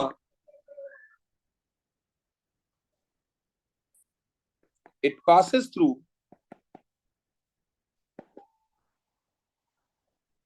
style and continue its growth all the way to ovary। ये तो आपने root बता दिया। This tube, अब importance क्या है?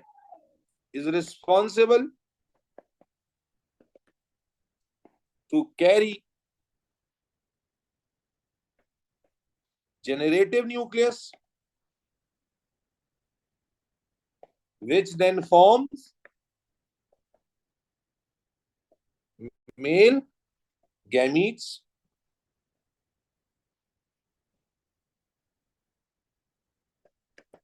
which fuse with egg and secondary nucleus during fertilisation. भाई यही रोल होता है पॉलन ट्यूब का कि वो जेनरेटिव न्यूक्लियस को लेकर आती है जो मिड वे में आकर मेल गैमिट फॉर्म करता है और फिर वो मेल गैमिट आके फर्टिलाइजेशन में पार्टिसिपेट करते हैं। यस और नो? इसमें बेटा इंपॉर्टेंस के बारे में उड़ीसा में कई दफा बता चुका हूँ। इंपॉर्टेंस क्या है? रोल। तो क्या रोल है? ट्यूब क्या करती है? This is the role, this is the importance. This tube is responsible to carry generative nucleus which then forms male gametes which fuse with egg and secondary nucleus during fertilisation. This is the importance, this is the importance, this is the role. ठीक है? नहीं बेटा, आपको वो आपको सिर्फ बताना root क्या है और इंपॉर्टेंस क्या है, दोनों बातें बता दी। एंजाइम वाली बात इजाफी काउंट होगी, आप लिख सकते हो, बट वो एडिशनल काउंट होगी। Are we all good to go? Zahra, Wajiha, Ramin, Rabisa, Maisha, Kanza, Areeba, Hiba, Fiza, Ayesha, Yusuf, Ayan. Enzyme की क्या बात है बेटा? वो बच्चा मुझे एक चैट में कह रहा है कि होता ये पॉलन ट्यूब रास्ता बनाने के लिए एंजाइम रिलीज कर रही होती है। यहाँ रास्ता कैसे बन रहा है ये नहीं बताना था, यहाँ पर बताना था पाथवे क्या है। तो पाथवे हमने बता दिया, स्टिग्मा से शुरू, स्टाइल और ओवरी। और रोल क्या है? जेनरेटिव न्यूक्लियस को कैरी करना जो मेल गैमिट्स में कन्वर्ट होता है, जो आखिर में जाके एग और सेकेंडरी न्यूक्लियस से फ्यूज होते हैं फर्टिलाइजेशन में। Again this is a written answer जो कि आपने एग्जैक्टली लिखा हुआ है अपने नोट्स में। ये क्वेश्चन भी कंप्लीट हो गया। Are we all good to go बेटा? We will mention the microbial, ये ऑप्शनल है। एंजाइम का डिस्कशन हो या माइक्रोबाइल का डिस्कशन हो, वो ऑप्शनल रहेगा बेटा। चलो क्वेश्चन नंबर 5 आ रहा है। ओके, मेरे ख्याल बड़ा सिंपल क्वेश्चन है। Compare each of the following aerobic anaerobic respiration. 3 number है, इसका मतलब यू शुड हैव 3 कंपैरिजन। और कम याद रखना, मैंने तुम लोग को पहले ही बताया था, जब कंपैरिजन करते हैं तो दोनों के बारे में बताते हैं, किसी एक के बारे में बताते हैं। क्या सिखाया था तुम लोगों को कि जब भी कोई कंपैरिजन का सवाल आएगा, नॉर्मली क्या करता है बच्चे, गड़बड़ ये कर देते हैं कि वो दोनों के बारे में लिखना शुरू कर देते हैं। ये पहले एक के बारे में लिखते हैं, फिर दूसरे के बारे में लिखते हैं। भाई ऐसा नहीं होता। या तो आप एक जुमला ऐसा लिखो जिसमें दोनों कवर हो जाए, या एक को डिफाइन करते हैं। जब होता है लैक ऑफ प्रैक्टिस होती है, तो आप पहले एरोबिक पूरा लिखते हैं, फिर एनोरबिक लिखते हैं। अबे ऐसा नहीं करना होता भाई, आपको एक के बारे में ढंग से लिखना होता है और कंपैरेटिव स्टाइल में लिखना होता है। तो मेरे बच्चे, एरोबिक के और अब आपको जो आसान लगे, तो आप एरोबिक को डिफाइन करने जाएंगे तो क्या बोलेंगे? एरोबिक 3 बातें आनी चाहिए। Respiration is the breakdown of glucose in presence of oxygen. Yes और नो? पहला पॉइंट आ गया। ग्लूकोज इज पार्शियली टूटता है या कंप्लीटली टूटता है? Glucose is completely broken down. Glucose आप जानते हैं कंप्लीटली टूट जाता है। यस और नो? और अमाउंट ऑफ एनर्जी ज्यादा रिलीज होती है, कम रिलीज होती है? High amount of energy is release. बस ये 3 बातें लिखोगे, एनारोबिक का जिक्र ही नहीं होगा। कंपैरेटिव पॉइंट्स लिखे जाते हैं। जब आप थ्योरी की प्रैक्टिस में नहीं होते तो बच्चे क्या करते हैं? अब देखो फटाफट कंप्लीट हो जाता है। बच्चे क्या करते हैं? पहले 3 इसकी बातें लिखेंगे, फिर 3 उसकी बातें लिखेंगे। Eventually they spend twice the time, double time लगा के बैठ जाते हैं। ठीक है? मोर एनर्जी, बिल्कुल 32 एटीपी। अगर कोई बच्चा काउंट लिख कर आना चाहे, that is totally fine. Anaerobic में क्या होता था? एनर्बिक में ग्लूकोज बगैर ऑक्सीजन के टूटता है, उसमें एनर्जी कम बनती है, उसमें ब्रेकडाउन कंप्लीटली नहीं होता, उसमें रेमिनेंट्स बनते थे, रेजिड्यू बनते थे, जैसे कि लैक्टिक एसिड या एथेनॉल। यस और नो? अब आगे देखो सवाल आ रहा है, is are we good to go in this question? ये क्वेश्चन क्लियर है जल्दी से? This was a pretty straightforward question, इसलिए मैं जल्दी से आगे बढ़ूंगा। ओके, आगे देखो क्या कहता है। Anaerobic respiration in muscles and anaerobic respiration in yeast. Muscle में और यीस्ट में, यीस्ट में कौन सी वाली होती है? एथेनॉल वाली। और मसल में कौन सी वाली होती है बेटा? लैक्टिक एसिड वाली। ये भी 3 नंबर का है। तो यहां पर भी क्या, यहां पर भी 3 पॉइंट्स लेने हैं, किसी एक को पकड़ के डिफाइन करना है, दोनों को नहीं पकड़ लेना। और यहां पर ये नहीं लिखा, देखो एक बार और समझो, यहां पर ये लिखा हुआ है कंपैरिजन। कंपैरिजन का मतलब है आप सिमिलर पॉइंट्स भी लिख सकते हैं, और बोलो बेटा, कंपैरिजन का मतलब क्या होगा? कि आप सिमिलर पॉइंट्स भी लिख सकते हैं, डिफरेंसेस भी लिख सकते हैं। तो it's totally up to you, दोनों आपके ऊपर डिपेंड करते हैं। तो कंपैरिजन देना है। अगर मैं यहां पर कंपैरिजन देने के जाऊं तो क्या मैं कह सकता हूं कि दोनों में ऑक्सीजन इन्वॉल्व नहीं होती, यस और नो? दोनों में ऑक्सीजन इन्वॉल्व, वेरी गुड। या आप कहते हैं कि जो मसल में उसमें लैक्टिक एसिड बनता है जी? या जो यीस्ट में उसमें कार्बन डाइऑक्साइड और एथेनॉल बनता है जबकि इसमें नहीं बनता। दोनों में ग्लूकोज की ब्रेकडाउन होती है, इधर भी ग्लूकोज की ब्रेकडाउन होती है, उधर भी ग्लूकोज की ब्रेकडाउन होती है। इधर भी ऑक्सीजन नहीं चाहिए, इधर भी ऑक्सीजन नहीं चाहिए। इधर रेजिड्यू क्या बनता है? Lactic acid. इधर रेजिड्यू क्या बनता है? एथेनॉल। इधर कार्बन डाइऑक्साइड नहीं बनती, इधर कार्बन डाइऑक्साइड बनती है। याद आया? इधर भी कम एनर्जी मिलती है, इधर भी कम एनर्जी। रिवाइज करा रहा हूं, दोनों जगह कम कम एनर्जी मिलती है। इधर भी ग्लूकोज पार्शियली टूटता है, पार्शियल ब्रेकडाउन, इधर भी ग्लूकोज पार्शियल ब्रेकडाउन में जाता है, यस और नो? ये सारे पॉइंट्स हैं, आपको कोई तीन लिखने हैं। Are we all good to go? याद आए ये सारे पॉइंट्स? चलो तो कोई तीन लिख लें, मर्जी है आपकी। तो let's say both involves breakdown of glucose. अब देखो, मैंने एक वर्ड बोथ लगा के सिमिलैरिटी लिख दी, अलग अलग थोड़ी लिखूंगा। Both don't use oxygen, both involve partial breakdown of glucose. और अगर मुझे कोई डिफरेंशिएटिंग पॉइंट लिखना होगा जैसे, तो मैं एक का लिखूंगा, for example in muscles anaerobic respiration don't produce carbon dioxide, या in muscles lactic acid is produce. बस तीन पॉइंट लिखने, मैंने ज्यादा लिख दिए हैं। Is that clear?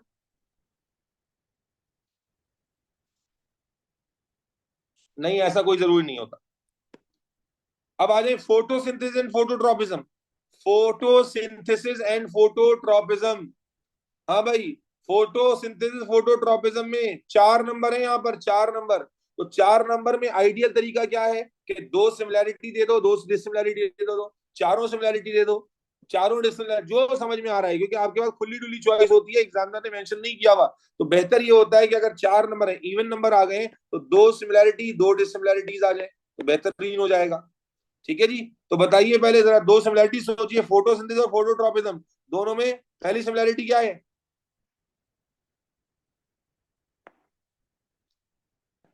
Both involve, बेटे दोनों में फोटो का वर्ड आ रहा है, तो दोनों किसको इन्वॉल्व करती हैं? लाइट को, वेरी गुड। फिर बोथ प्रोसेस किस में होते हैं ये दोनों प्रोसेस? अकर्स इन, बोलो बेटा, both process occur in plants. ये सिमिलैरिटी के जुम्मे में ले लिखे। अब डिसिमिलैरिटी पकड़ लो, ये क्लास में भी डिस्कस हुई हुई है। ये जो फोटोसिंथेसिस होती है वो किसको यूज करती है? क्लोरोफिल को, यस और नो? लेकिन जो फोटोट्रोपिज्म होता है वो कौन से केमिकल को यूज करता है? ऑक्सीजन को। याद है?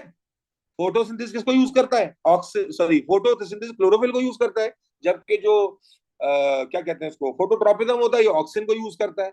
इसी तरह क्लोरोफिल यूज तो होता है, लेकिन उसमें फोटोसिंथेसिस का रिजल्ट क्या है?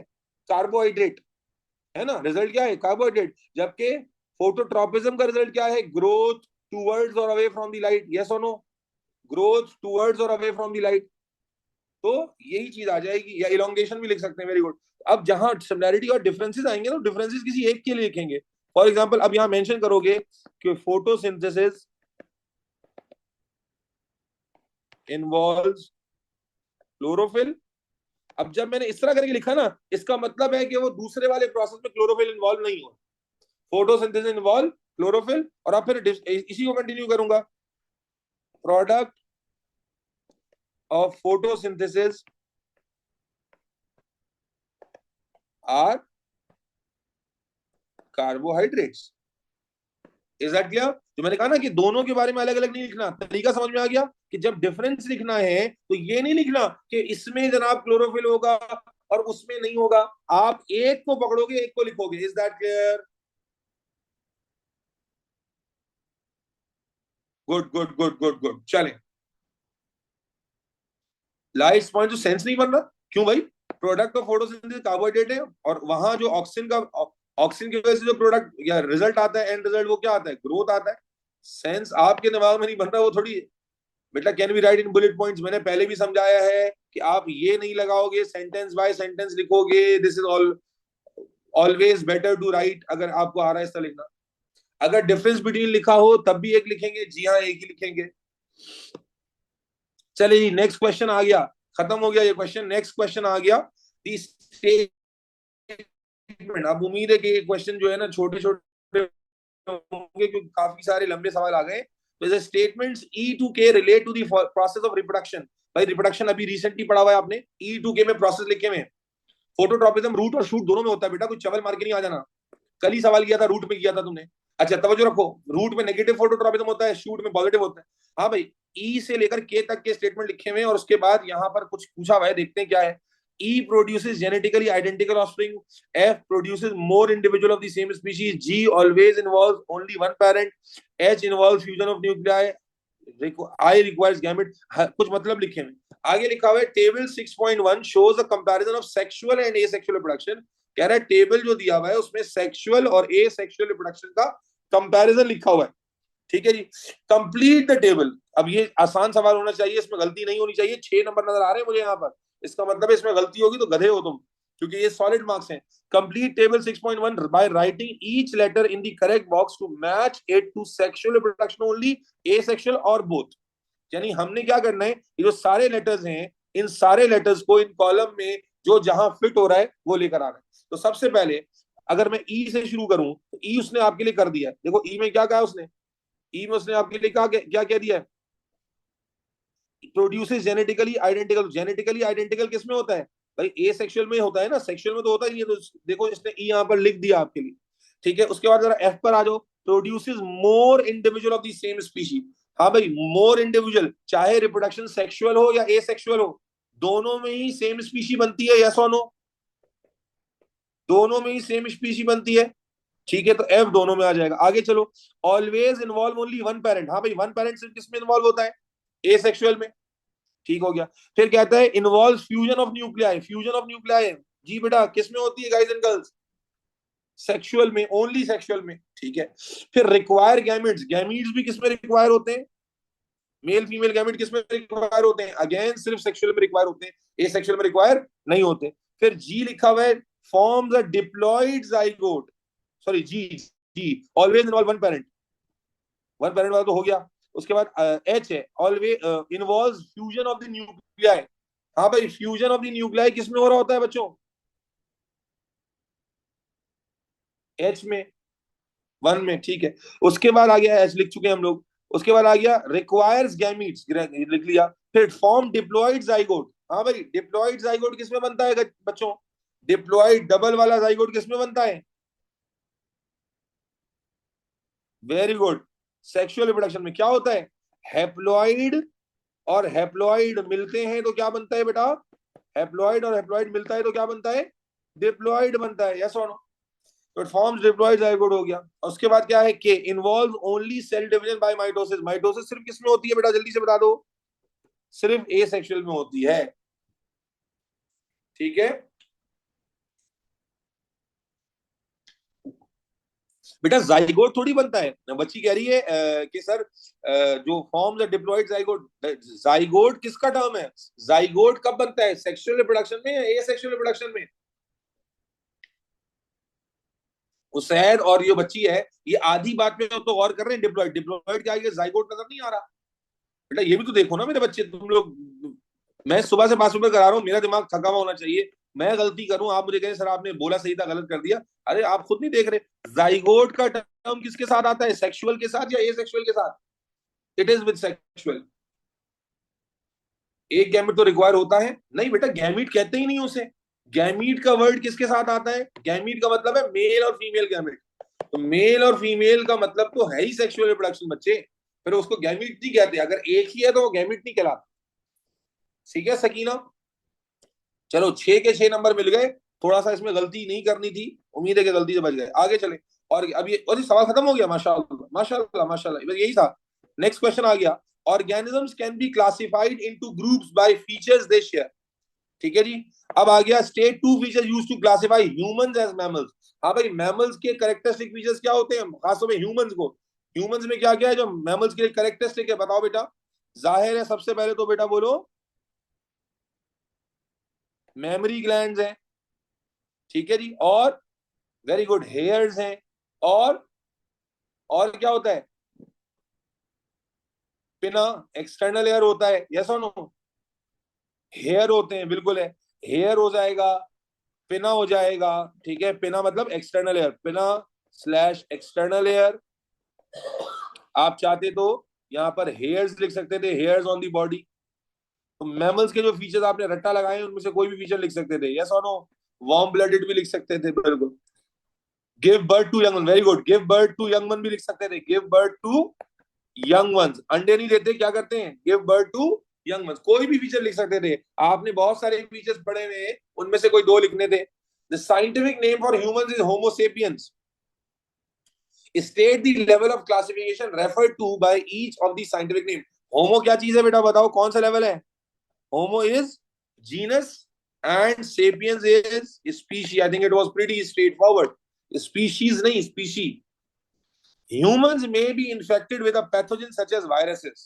State two main features of viruses. बेटा वायरस का स्ट्रक्चर पढ़े हो, वायरस का स्ट्रक्चर क्या होता था, virus contain genetic material either DNA और आरएनए, सराउंडेड बाय, बोलो, सराउंडेड बाय प्रोटीन कोड। क्या कहते थे इस प्रोटीन कोड को, प्रोटीन कोड को क्या कहते थे बेटा, कैप्सिड। वेरी गुड, अल्हम्दुलिल्लाह, वजिया, अनकशा, क्या कहते थे इसको, कैप्सिड या प्रोटीन कोड। चलो तो आप क्या कहते हैं, मेन फीचर्स क्या आ गए, जेनेटिक मटेरियल होगा जो कि या तो डीएनए होगा और आरएनए होगा, दोनों एक साथ नहीं होते, और प्रोटीन कोड होगा जिसे हम क्या कहते हैं, प्रोटीन कोड कॉल्ड कैप्सिड। ठीक है जी, मेन फीचर्स आ गए। चलें, पार्ट डी आ गया, ओके बेटा। सेल्स आ गए। चलो इससे पहले कि मैं आपको सेल्स के बारे में याद करें, ट्रांसपोर्ट इन मैन में पढ़ा था, अब आइडेंटिफाई कर सकते हो what are these cells, what are these cells. देखो सेंटर पार्लर है, सेंटर जब पार्लर हो, मैंने एटीपी पढ़ाते हुए भी इसकी एग्जांपल दी थी। ये जो सेंटर पार्लर है क्यों है, due to absence of nucleus, and which are these cells बेटा, हादिया कौन से सेल्स हैं ये, रेड ब्लड सेल्स हैं। यहाँ पर सेंटर पार्लर क्यों है, क्योंकि एब्सेंस ऑफ न्यूक्लियस होता है। और उसके बाद सराउंडिंग में जो सेल्स है, सराउंडिंग में जो सेल्स हैं बेटा, वो कौन से सेल्स हैं, तो डेफिनेटली वो आरबीसी तो नहीं है, दिस इज ऑब्वियस, वो आरबीसी तो नहीं है। अब समझो, दो बातें समझना बेटा, अगर अगर डब्ल्यूबीसी, ये है तो डब्ल्यूबीसी, लेकिन कौन सा डब्ल्यूबीसी, तो डब्ल्यूबीसी याद है आपने कितने टाइप के पढ़े थे, एक पढ़ा था फेगोसाइट और एक पढ़ा था लिम्फोसाइट। समझो बेटा, इसको रिवाइज कर लेता हूँ, एक पढ़ा था फेगोसाइट, एक पढ़ा था लिम्फोसाइट। तो फेगोसाइट और लिम्फोसाइट का कैसे पता चलेगा, भाई न्यूक्लियस तो दोनों में होता है, लेकिन पता ऐसे चलेगा कि जो फेगोसाइट्स होते हैं उनके पास होता है lobular nucleus. Can you see in this diagram कि न्यूक्लियस जो है वो लोब्स की शक्ल में, देखो दिस इज लोब्यूलर न्यूक्लियस, तो दीज आर फेगोसाइट्स। ये भी डब्ल्यूबीसी है, लेकिन कौन से डब्ल्यूबीसी है, दीज आर फेगोसाइट। और जिसमें लार्ज न्यूक्लियस होता है, जो तकरीबन ऑलमोस्ट सारी जगह घेर लेता है, ये होता है लिम्फोसाइट। क्या होता है बेटा, लिम्फोसाइट। इम्यूनिटी का चैप्टर दोबारा से बेटा, जिन सेल्स के अंदर सेंटर पार्लर है वो तो रेड ब्लड सेल्स हैं। और उसके बाद जो डब्ल्यूबीसी होते थे, हमने क्या पढ़ा था, दे आर न्यूक्लिएटेड सेल्स, इनमें न्यूक्लियस होता है। अब सवाल ये है कि भाई डब्ल्यूबीसी दो तरह के होते थे बेटा, अनकशा, वजीहा, तलहा, अरीशा, उरीशा, है भाई, दो तरह के होते थे। तो कौन से दो तरह के सेल्स होते थे, एक होते थे फेगोसाइट्स और एक होते थे लिम्फोसाइट्स। तो फेगोसाइट और लिम्फोसाइट को माइक्रोस्कोप में कैसे पहचानोगे, समझो। नंबर वन, जो फेगोसाइट होगा उसके जो न्यूक्लियस होगा बेटा वो लॉब्यूलर होगा। क्या होगा बेटा, न्यूक्लियस लॉब्यूलर, प्लीज मेंशन दिस, ठीक है नहीं, लॉब्यूलर न्यूक्लियस होगा, लोब वाले न्यूक्लियस होंगे, लॉब्यूलर न्यूक्लियस होता है। और जो क्या कहते हैं, लिम्फोसाइट होता है, तो लिम्फोसाइट में मेरे बच्चों क्या होता है, लार्ज न्यूक्लियस होता है। और यहां पर देखो उसने एक हैंड भी दी हुई थी, figure 7.1, cell is label X, cell of this type produce antibodies. Antibodies हमने क्या पढ़ा है? एंटीबॉडीज कौन से सेल बनाते हैं? लिम्फोसाइट्स बनाते हैं। बेटा मैंने कहा कि देखो, मैं क्लियर कर दूं दोबारा से, ये देखो मैं दोबारा मिटा के क्लियर कर दूं सब बच्चों को, ताकि डायरेक्टली समझ में आ जाए। ये सारे क्या है? रेड ब्लड सेल हैं, ये क्लियर है। ये सब क्या है? WBCs है। WBCs अब यहाँ एग्जैक्टली तो नहीं पूछा हुआ, यहाँ तो हिंट भी दी हुई है, लेकिन हो सकता है कहीं पर ना हो। तो सर आपको क्या बता रहे हैं कि WBC दो तरह के होते हैं। नंबर एक, WBC आपने क्या पढ़ा था, कितने तरह के WBC होते हैं? एक होते हैं फेगोसाइट्स और एक होते हैं लिम्फोसाइट्स।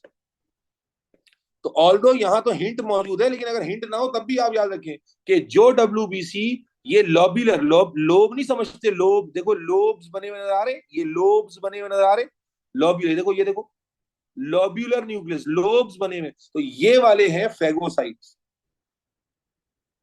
ठीक है बेटा।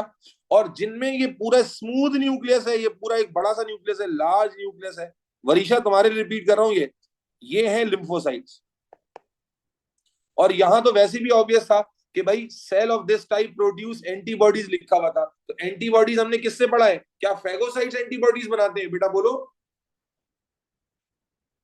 आदिया, क्या पढ़ा है आपने इम्यूनिटी में? क्या फेगोसाइट्स, आयशा, अरीशा, अरीबा, कंजा, महा, वजीहा, क्या फेगोसाइट्स बनाते हैं एंटीबॉडीज? नहीं बेटा, कौन बनाते हैं? लिम्फोसाइट्स ही बनाते हैं। अब सवाल देखते हैं। आउटलाइन, बेटा सीधा सीधा सवाल है, ये तो बच्चों वाला सवाल आया अगर आपने चैप्टर इम्यूनिटी पढ़ा हुआ है। Outline how the type of cell labelled X defends the body against the infection by pathogen. ठीक है, कहता है how type of cell labelled X, यानी लिम्फोसाइट जो है वो लिम्फोसाइट का एक्शन पूछ रहा है। तो बेटा मुझे याद दिलाना जरूरी है या याद है? चलो मैं याद दिलाता हूँ। लिम्फोसाइट क्या करता था? लिम्फोसाइट का एक्शन क्या होता था? याद दिलाते हैं। लिम्फोसाइट क्या करता था बेटा? आपको एक्टिव इम्यूनिटी देता था, यस और नो? आपको एक्टिव इम्यूनिटी देता था। कैसे देता था? जो पैथोजन होता था उसको डिटेक्ट करता था, और पैथोजन को डिटेक्ट करके क्या करता था? उसके खिलाफ स्पेसिफिक क्या बनवाता था बेटा? Anti bodies. और फिर वो एंटीबॉडीज क्या करती थी बोलो?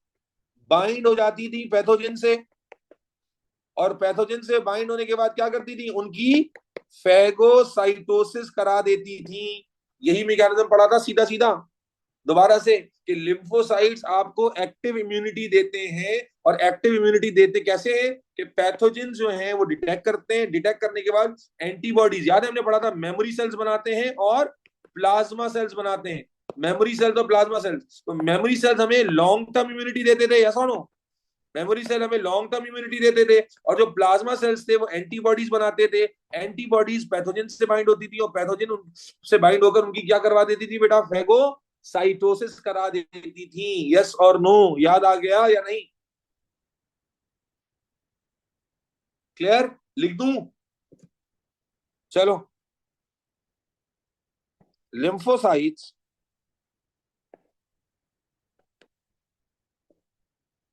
provides long term active immunity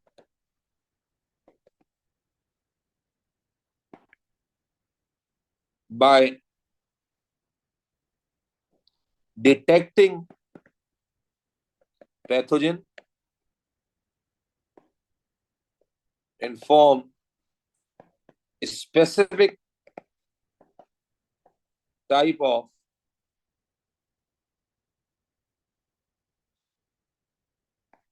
antibodies and memory cells against pathogen. These antibodies, क्या करती है एंटीबॉडीज बेटा बोलो? Binds to pathogen to form what? क्या पढ़ा था हमने इस जगह? एक वर्ड बोला था, antigen antibody complex, to form antigen antibody complex and mark pathogen to be phagocytosed साइटोज। इज दैट क्लियर बच्चों? इज दैट क्लियर बच्चों? This is the straightforward answer from your theory. इसमें हमने कुछ भी एड ऑन नहीं किया।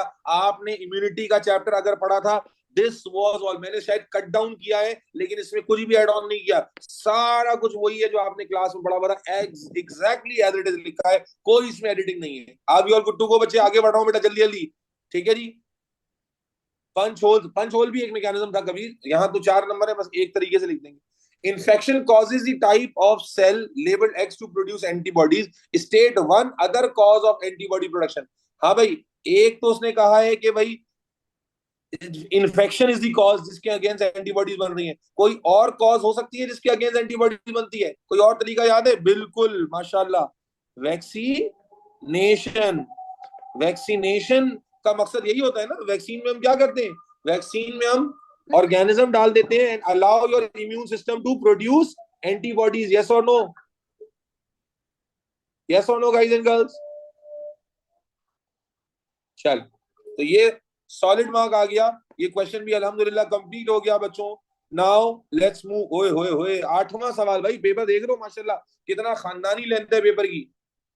अच्छा, अजान शुरू हो गई है, मैं अजान के लिए खामोश हो रहा हूँ इंशाल्लाह। बस ये लास्ट क्वेश्चन है बेटा, 2 पार्ट रह गए अल्हम्दुलिल्लाह। We are about to end this. अजान break and then will continue the last part. चले, बस बेटा लास्ट क्वेश्चन है, कंप्लीट करते हैं, जान छुड़ाते हैं इससे। Explain the concept of negative feedback. ठीक है, ओके। बड़ा अरसे के बाद ये सवाल देखने में आया बेटा। नेगेटिव फीडबैक रिवाइज कर देता हूँ बेटा। कौन से चैप्टर की बात हो रही है यहाँ पर?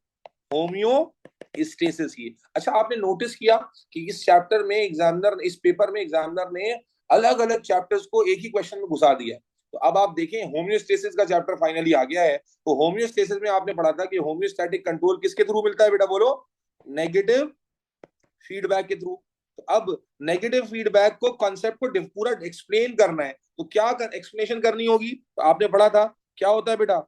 चेंज इन स्टिमुलस आता है। मैं फीडबैक याद दिलाता हूँ, लूप दिलाता हूँ। चलो यहां से याद दिलाता हूँ। चेंज इन स्टिमुलस आता है,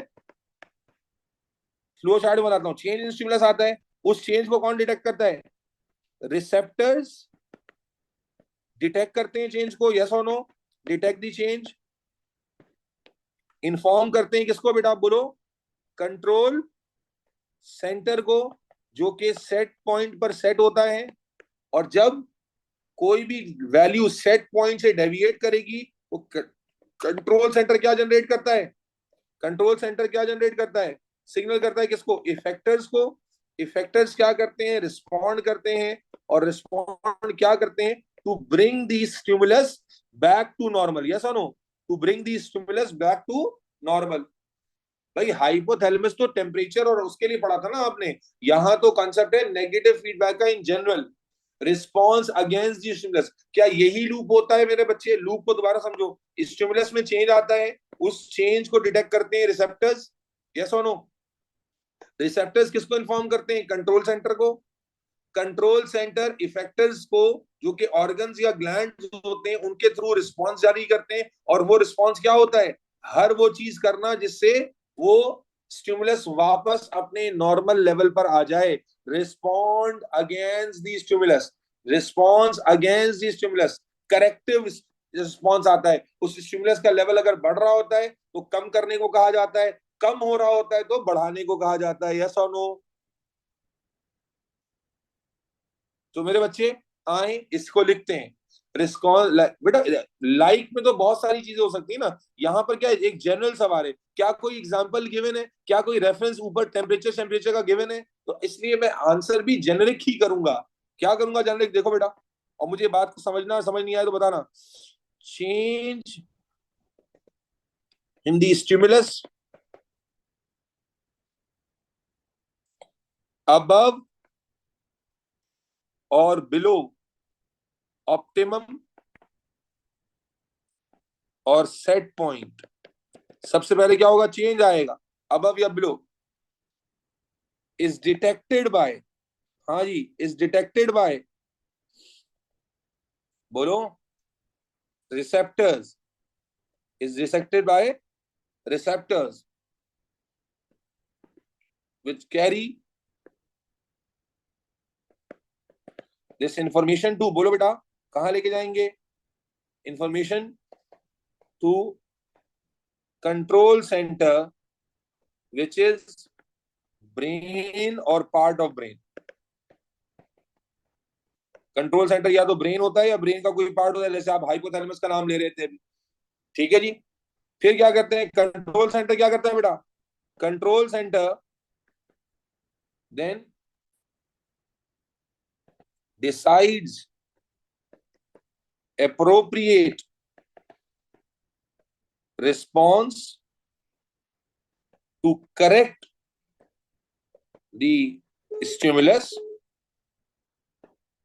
This response is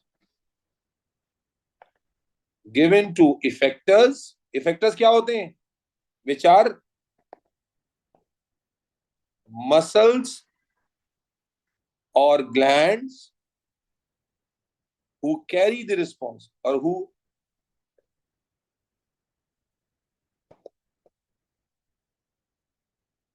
give the response. Negative feedback याद आ गया सब बच्चों को? यस और no? Alamdar and everybody else who is asking, मेरे बच्चे क्या सवाल में किसी स्ट्रक्चर का रेफरेंस था? नहीं था। सवाल में किसी स्ट्रक्चर का रेफरेंस था क्या? थर्मो रेगुलेशन के लिए। अगर ये थर्मो रेगुलेशन के लिए होता तो हम क्या करते?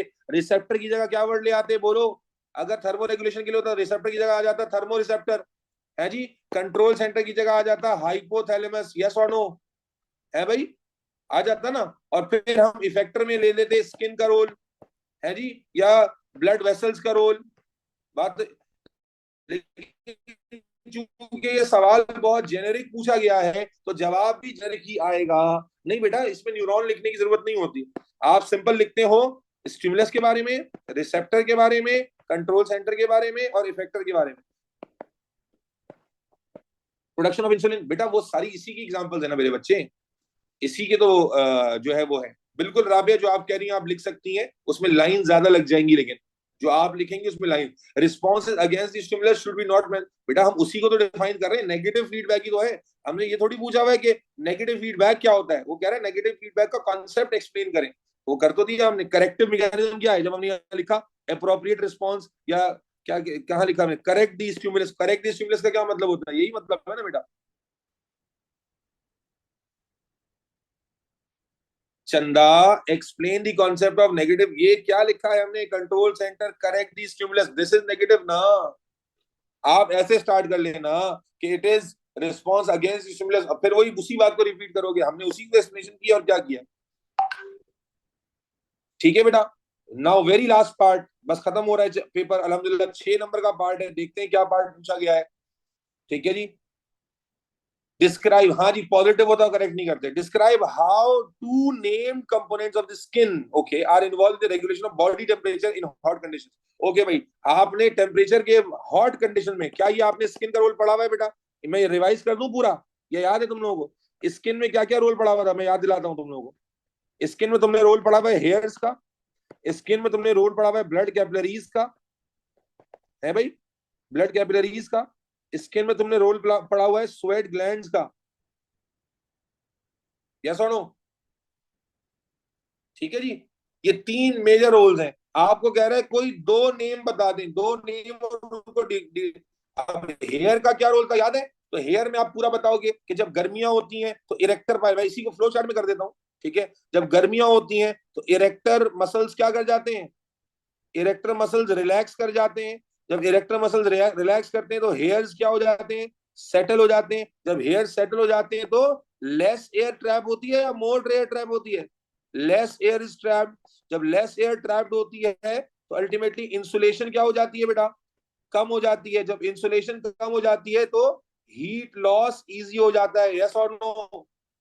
ये आ गया किसका रोल? हेयर्स का। इसी को लिखोगे। ब्लड कैपिलरीज का क्या रोल था? तो आपने पढ़ा था ब्लड कैपिलरीज में वेजो क्या हो जाती है? डायलेशन हो जाती है। वेजो डायलेशन में क्या होता है? मोर ब्लड, बोलते जाओ, more blood flows under the skin. और जब ज्यादा ब्लड फ्लो करता है तो क्या होता है? ब्लड कैरीज हीट, ब्लड के साथ हीट आ रही होती है। तो क्या होता है बेटा? जब ज्यादा ब्लड फ्लो करता है तो more heat is lost by radiation, yes और नो, मोर हीट खुद ब खुद लॉस्ट होती है। फिर अगर आपको याद हो स्वेट ग्लैंड्स, तो स्वेट ग्लैंड क्या करते हैं, they secrete large amounts of sweat, और स्वेट क्या करता है मेरे बच्चे, इवेपोरेट करता है फ्रॉम द स्किन, याद है, इवेपोरेट फ्रॉम स्किन। और जब ये इवेपोरेट करता है तो क्या जनरेट करता है, कूलिंग इफेक्ट, यस और नो। नहीं फारिया यहाँ मेंशन करने की जरूरत नहीं है, क्योंकि एक सिर्फ नहीं लिखना ना, दो लिखने, फिर बहुत ज्यादा डिटेल हो जाएगी एक। बेटा तो आप इन तीन में से कोई भी दो लिख सकते हैं, और अल्हम्दुलिल्लाह ये सॉलिड मार्क का क्वेश्चन है, क्योंकि it is pretty straight forward directly from theory. Yes और नो बेटा, किसी को इस रोल में गड़बड़ है, स्किन के अंदर हेयर क्या करते हैं, आपने पढ़ा है गर्मियों हॉट कंडीशन में हेयर इरेक्टर मसल्स रिलैक्स हो जाते हैं, हेयर सेटल होते हैं, लेस हेयर ट्रैप होती है, लेस इंसुलेशन होती है, हीट लॉस बढ़ जाता है। ब्लड कैपिलरीज में वेदर डायलेशन होती है, मोर ब्लड फ्लो करता है, ब्लड ज्यादा जब फ्लो कर रहा है अपने साथ हीट लेकर आएगा, और वो हीट क्या होगी, रेडिएट होगी, बाय रेडिएशन लॉस होगी। स्वेट ग्लैंड स्वेट सिक्रीट करेंगे जो स्किन की सरफेस पर आएगा, और स्किन की सरफेस पर जब आने के बाद वो इवेपोरेट होगा, तो उसकी इवेपोरेशन की वजह से कूलिंग इफेक्ट जनरेट होगा, यस और नो। फ्लो चार्ट में नहीं लिख सकते या ये तो मैं तुम्हें सवाल समझा रहा था मेरे बच्चे, फ्लो चार्ट में नहीं लिख सकते आपको। वो कह रहा फ्लो, मैं तो तुम्हें कॉन्सेप्ट याद दिला रहा था। अब इनमें से कोई दो कॉन्सेप्ट तुम अपने पैराग्राफ में लिख लोगे, इज दैट क्लियर। हाँ जी, वो आमना तो कह रही है नर्व एंडिंग का जिक्र भी है, तो मेरे बच्चे फिर स्किन में नर्व एंडिंग का भी तो रोल होता है, वो रिसेप्टर्स होते हैं ना बेटा, रिसेप्टर्स होते हैं जो डिटेक्ट करते हैं चेंज को, फिर वो ब्रेन को बताते हैं, जब ब्रेन को बताते हैं तभी तो ब्रेन फिर रिस्पॉन्स जनरेट करता है। You can write that as well, but that is not something really really major. जो मेजर डिस्क्रिप्शन है वो तीन ही होती हैं, इसलिए आपका दिमाग पहले इनकी तरफ जाएगा। लेकिन अगर नर्व एंडिंग है तो nerve ending could be another role, कि नर्व एंडिंग क्या होती है, रिसेप्टर्स है ना, रिसेप्टर्स मौजूद होते हैं, रिसेप्टर्स ही तो होते हैं जो टेम्परेचर में चेंज को डिटेक्ट करते हैं, डिटेक्ट करने के बाद फिर इंफॉर्मेशन देते हैं कंट्रोल सेंटर को, और कंट्रोल सेंटर फिर अप्रोप्रिएट रिस्पॉन्सेज जारी करता है। तो बिल्कुल you can write about that as well.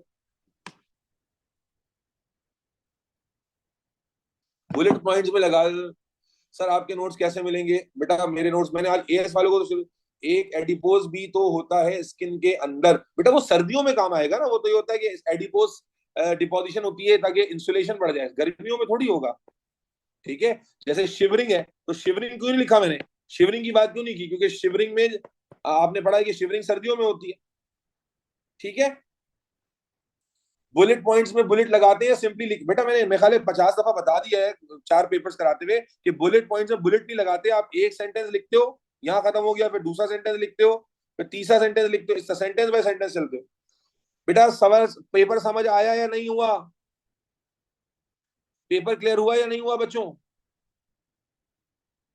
अल्हम्दुलिल्लाह, जो बच्चे बहुत देर से सवाल पूछना चाह रहे हैं मैं अभी उनका सवाल ले लूंगा। अब मुझे बताएं कि इस पेपर में आपने कितना पार्ट आप कर लेते खुद से, what do what estimated score you would have obtained in this paper? 80%, 75? Can you show the last question? 65 or 70?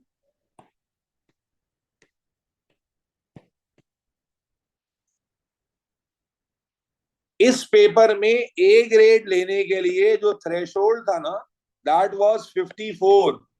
तो अगर आप 54 से ऊपर उठा पाते, सॉरी सॉरी सॉरी, 64, 64, अगर आप 64 से उठा पाते तो डेफिनेटली ए होता।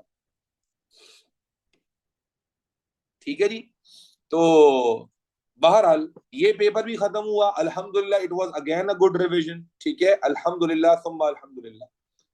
ठीक है जी, मेरे बच्चे आप अगेन फिर देखें, 1 आवर 45 मिनट का पेपर था, हमने ऑलमोस्ट 1 आवर 45 मिनट में ये पेपर कंप्लीट कर लिया है अल्हम्दुलिल्लाह। कितने सेशन रहते हैं और बेटा, आई डोंट नो कितने सेशन रहते हैं। अब आपका देखो पेपर आ रहा है कैलेंडर में, देखते हैं, 1 मिनट होल्ड कर लें जरा। अच्छा जी, आज है 20th, आपका पेपर 5th को है ना, कब है, 5th को आ रहा है ना बायोलॉजी का पेपर, यस और नो, 5th को है ना बायो का पेपर,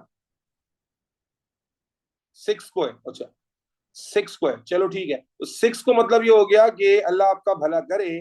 अभी तो फिर हमारे पास वी विल हैव, अभी तो हमारे पास आएगा फ्राइडे सैटरडे संडे 25 26 27 वाला, 25, 26, 27 में, चूंकि आप लोग का इंग्लिश का पेपर 28 तारीख को है, 28 को, तो मैं 27 तारीख को कोई सेशन नहीं रखूंगा इंग्लिश पे आपने, लेकिन 25 और 26 को भी पास पेपर सेशन होगा। उसके बाद फिर आपके पास 1, 2, 3 है, 4, 5 है, तो 1, 2, 3 के अंदर भी सेशन होगा। 4 और 5 को सेशन नहीं होगा, सिर्फ क्वेरीज के लिए मैं रहूंगा, ठीक है। 1, 2, 3 में भी सेशन होगा, तो एटलीस्ट अभी 4, 5 साल के पेपर्स, यानी 4, 5 पेपर्स तो कम से कम और हो जाएंगे, 4, 5 पेपर्स कम से कम और हो जाएंगे, ठीक है।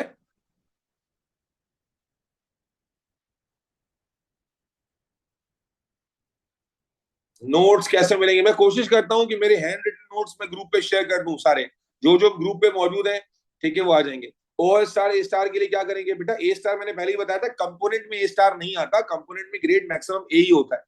एंजाइम का अपलोड कर दें, अच्छा, कैम का हैंड आउट दे दें, अच्छा जी। ओवरऑल बायो में बेटा वो तो थ्रेशोल्ड है ना, डिपेंड करता है, हर साल चेंज होता रहता है, लेकिन आपने स्कोर अपने तौर पे मैक्सिमम करना है। पेपर 2 के अंदर आपका स्कोर अगर 70 क्रॉस कर गया, पेपर 1 के अंदर आपका स्कोर 33 क्रॉस कर गया, और एटीपी में अगर आपका स्कोर 32 क्रॉस कर गया, तो ए स्टार आ जाएगा। अबे कल ही तो कराया है जीसीएसई पेपर, अल्लाह के बंदे। अब इंशाल्लाह ताला नेक्स्ट पेपर भी आईजीसीएसई वाला ही कराएंगे।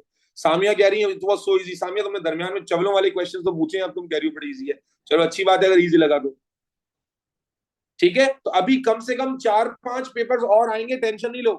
हाइपोथैलेमस क्यों नहीं लिखा? कहां पर बेटा, कहां नहीं लिखा हाइपोथैलेमस? यहां पर, क्योंकि यहां पर कोई जिक्र नहीं था कि किसी हाइपोथैलेमस हर चीज का कंट्रोल सेंटर नहीं होता बेटा, सिर्फ टेम्परेचर का होता है और वो सॉल्यूट वाटर का होता है। तो यहां पर चूंकि हम एक जेनेरिक आंसर लिख रहे थे, इसलिए मैंने हाइपोथैलेमस मेंशन नहीं किया।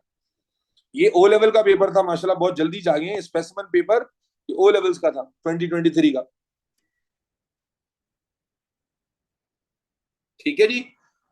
मेरा टारगेट वही है बेटा कि फरवरी मार्च इंशाल्लाह, मैंने पहले भी तुम लोगों को बताया था कि 2021 से लेकर 2025 तक सारे पेपर तुम लोग कर लो, जो मैंने करा दिए, जो मैंने नहीं कराए वो भी तुम कर सकते हो, ठीक है। अभी मैं तुम लोगों को इंशाल्लाह ताला 2025 फरवरी मार्च, अभी मैंने तुम लोग कराना है फरवरी मार्च 2025 कराना है इंशाल्लाह ताला, अक्टूबर नवंबर 2024 कराना है, ठीक है ना। ये दो तो मेरी लिस्ट में आ रहे हैं, ठीक है।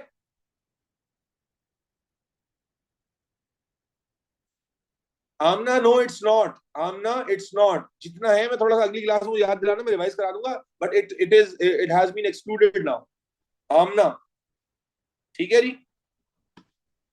नेगेटिव मार्किंग नहीं होती है अबू तुराब। अच्छा जी, अब फातिमा बहुत देर से सवाल पूछना चाह रही थी, जी जी वेरी क्विकली बेटा, फातिमा सवाल पूछे, फातिमा।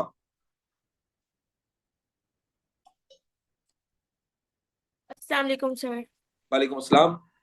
सर मैंने एक चीज पहले ये पूछना था कि वो जो एरोबिक एंड एनारोबिक रेस्पिरेशन वाला क्वेश्चन था, उसमें हम मैं पहले ही लैक्टिक एसिड वाली चीज क्यों नहीं लिख सकते? कहाँ पहले नहीं लिख सकते? कहाँ नहीं लिख सकते? एरोबिक एंड एनारोबिक वाला। एरोबिक एनारोबिक वाला सवाल पे कहाँ गया ये वाला? क्या, अब बताओ। इसमें फर्स्ट पार्ट में हम लोग ये नहीं लिख सकते कि लैक्टिक एसिड यूज होता है, नहीं प्रोड्यूस होता है एरोबिक में। बिल्कुल लिख सकते, बिल्कुल लिख सकते हैं, क्यों नहीं लिख सकते? बिल्कुल लिख सकते हैं भाई, 3 नंबर थे ना, 3 ही बातें लिखनी थी, क्या सारी लिख दूंगा क्या? कोई 3 लिखनी थी तो सीधी सीधी थी वो लिखनी। आप अच्छा बिल्कुल सर, लिख दूसरा सकते ये कि पेनेट्री डायग्राम जो होती है ना, उसके मुझे डेसिमल वैल्यूज वाले क्वेश्चंस नहीं समझ आते, मैं आपको भेज दूंगी एक। एंड एक और क्वेश्चन है, वो ये है कि which action is not an example of a simple reflex section? तो ए है blinking when sand blows in your eyes, एक मिनट सुनो, मेरी बात सुनो, तुम क्या अभी जी। भी एमसीक्यू कर रही हो बैठ के, जब थ्योरी का पेपर सर पे खड़ा हुआ है? नहीं सर, वो बस एक था, नहीं समझ आ रहा था उसके बाद। पूछ लो। देखो, you should be highly focused right now on only on we are, ये तमाम बच्चों से कह रहा हूं मैं, please do not distract yourself anywhere.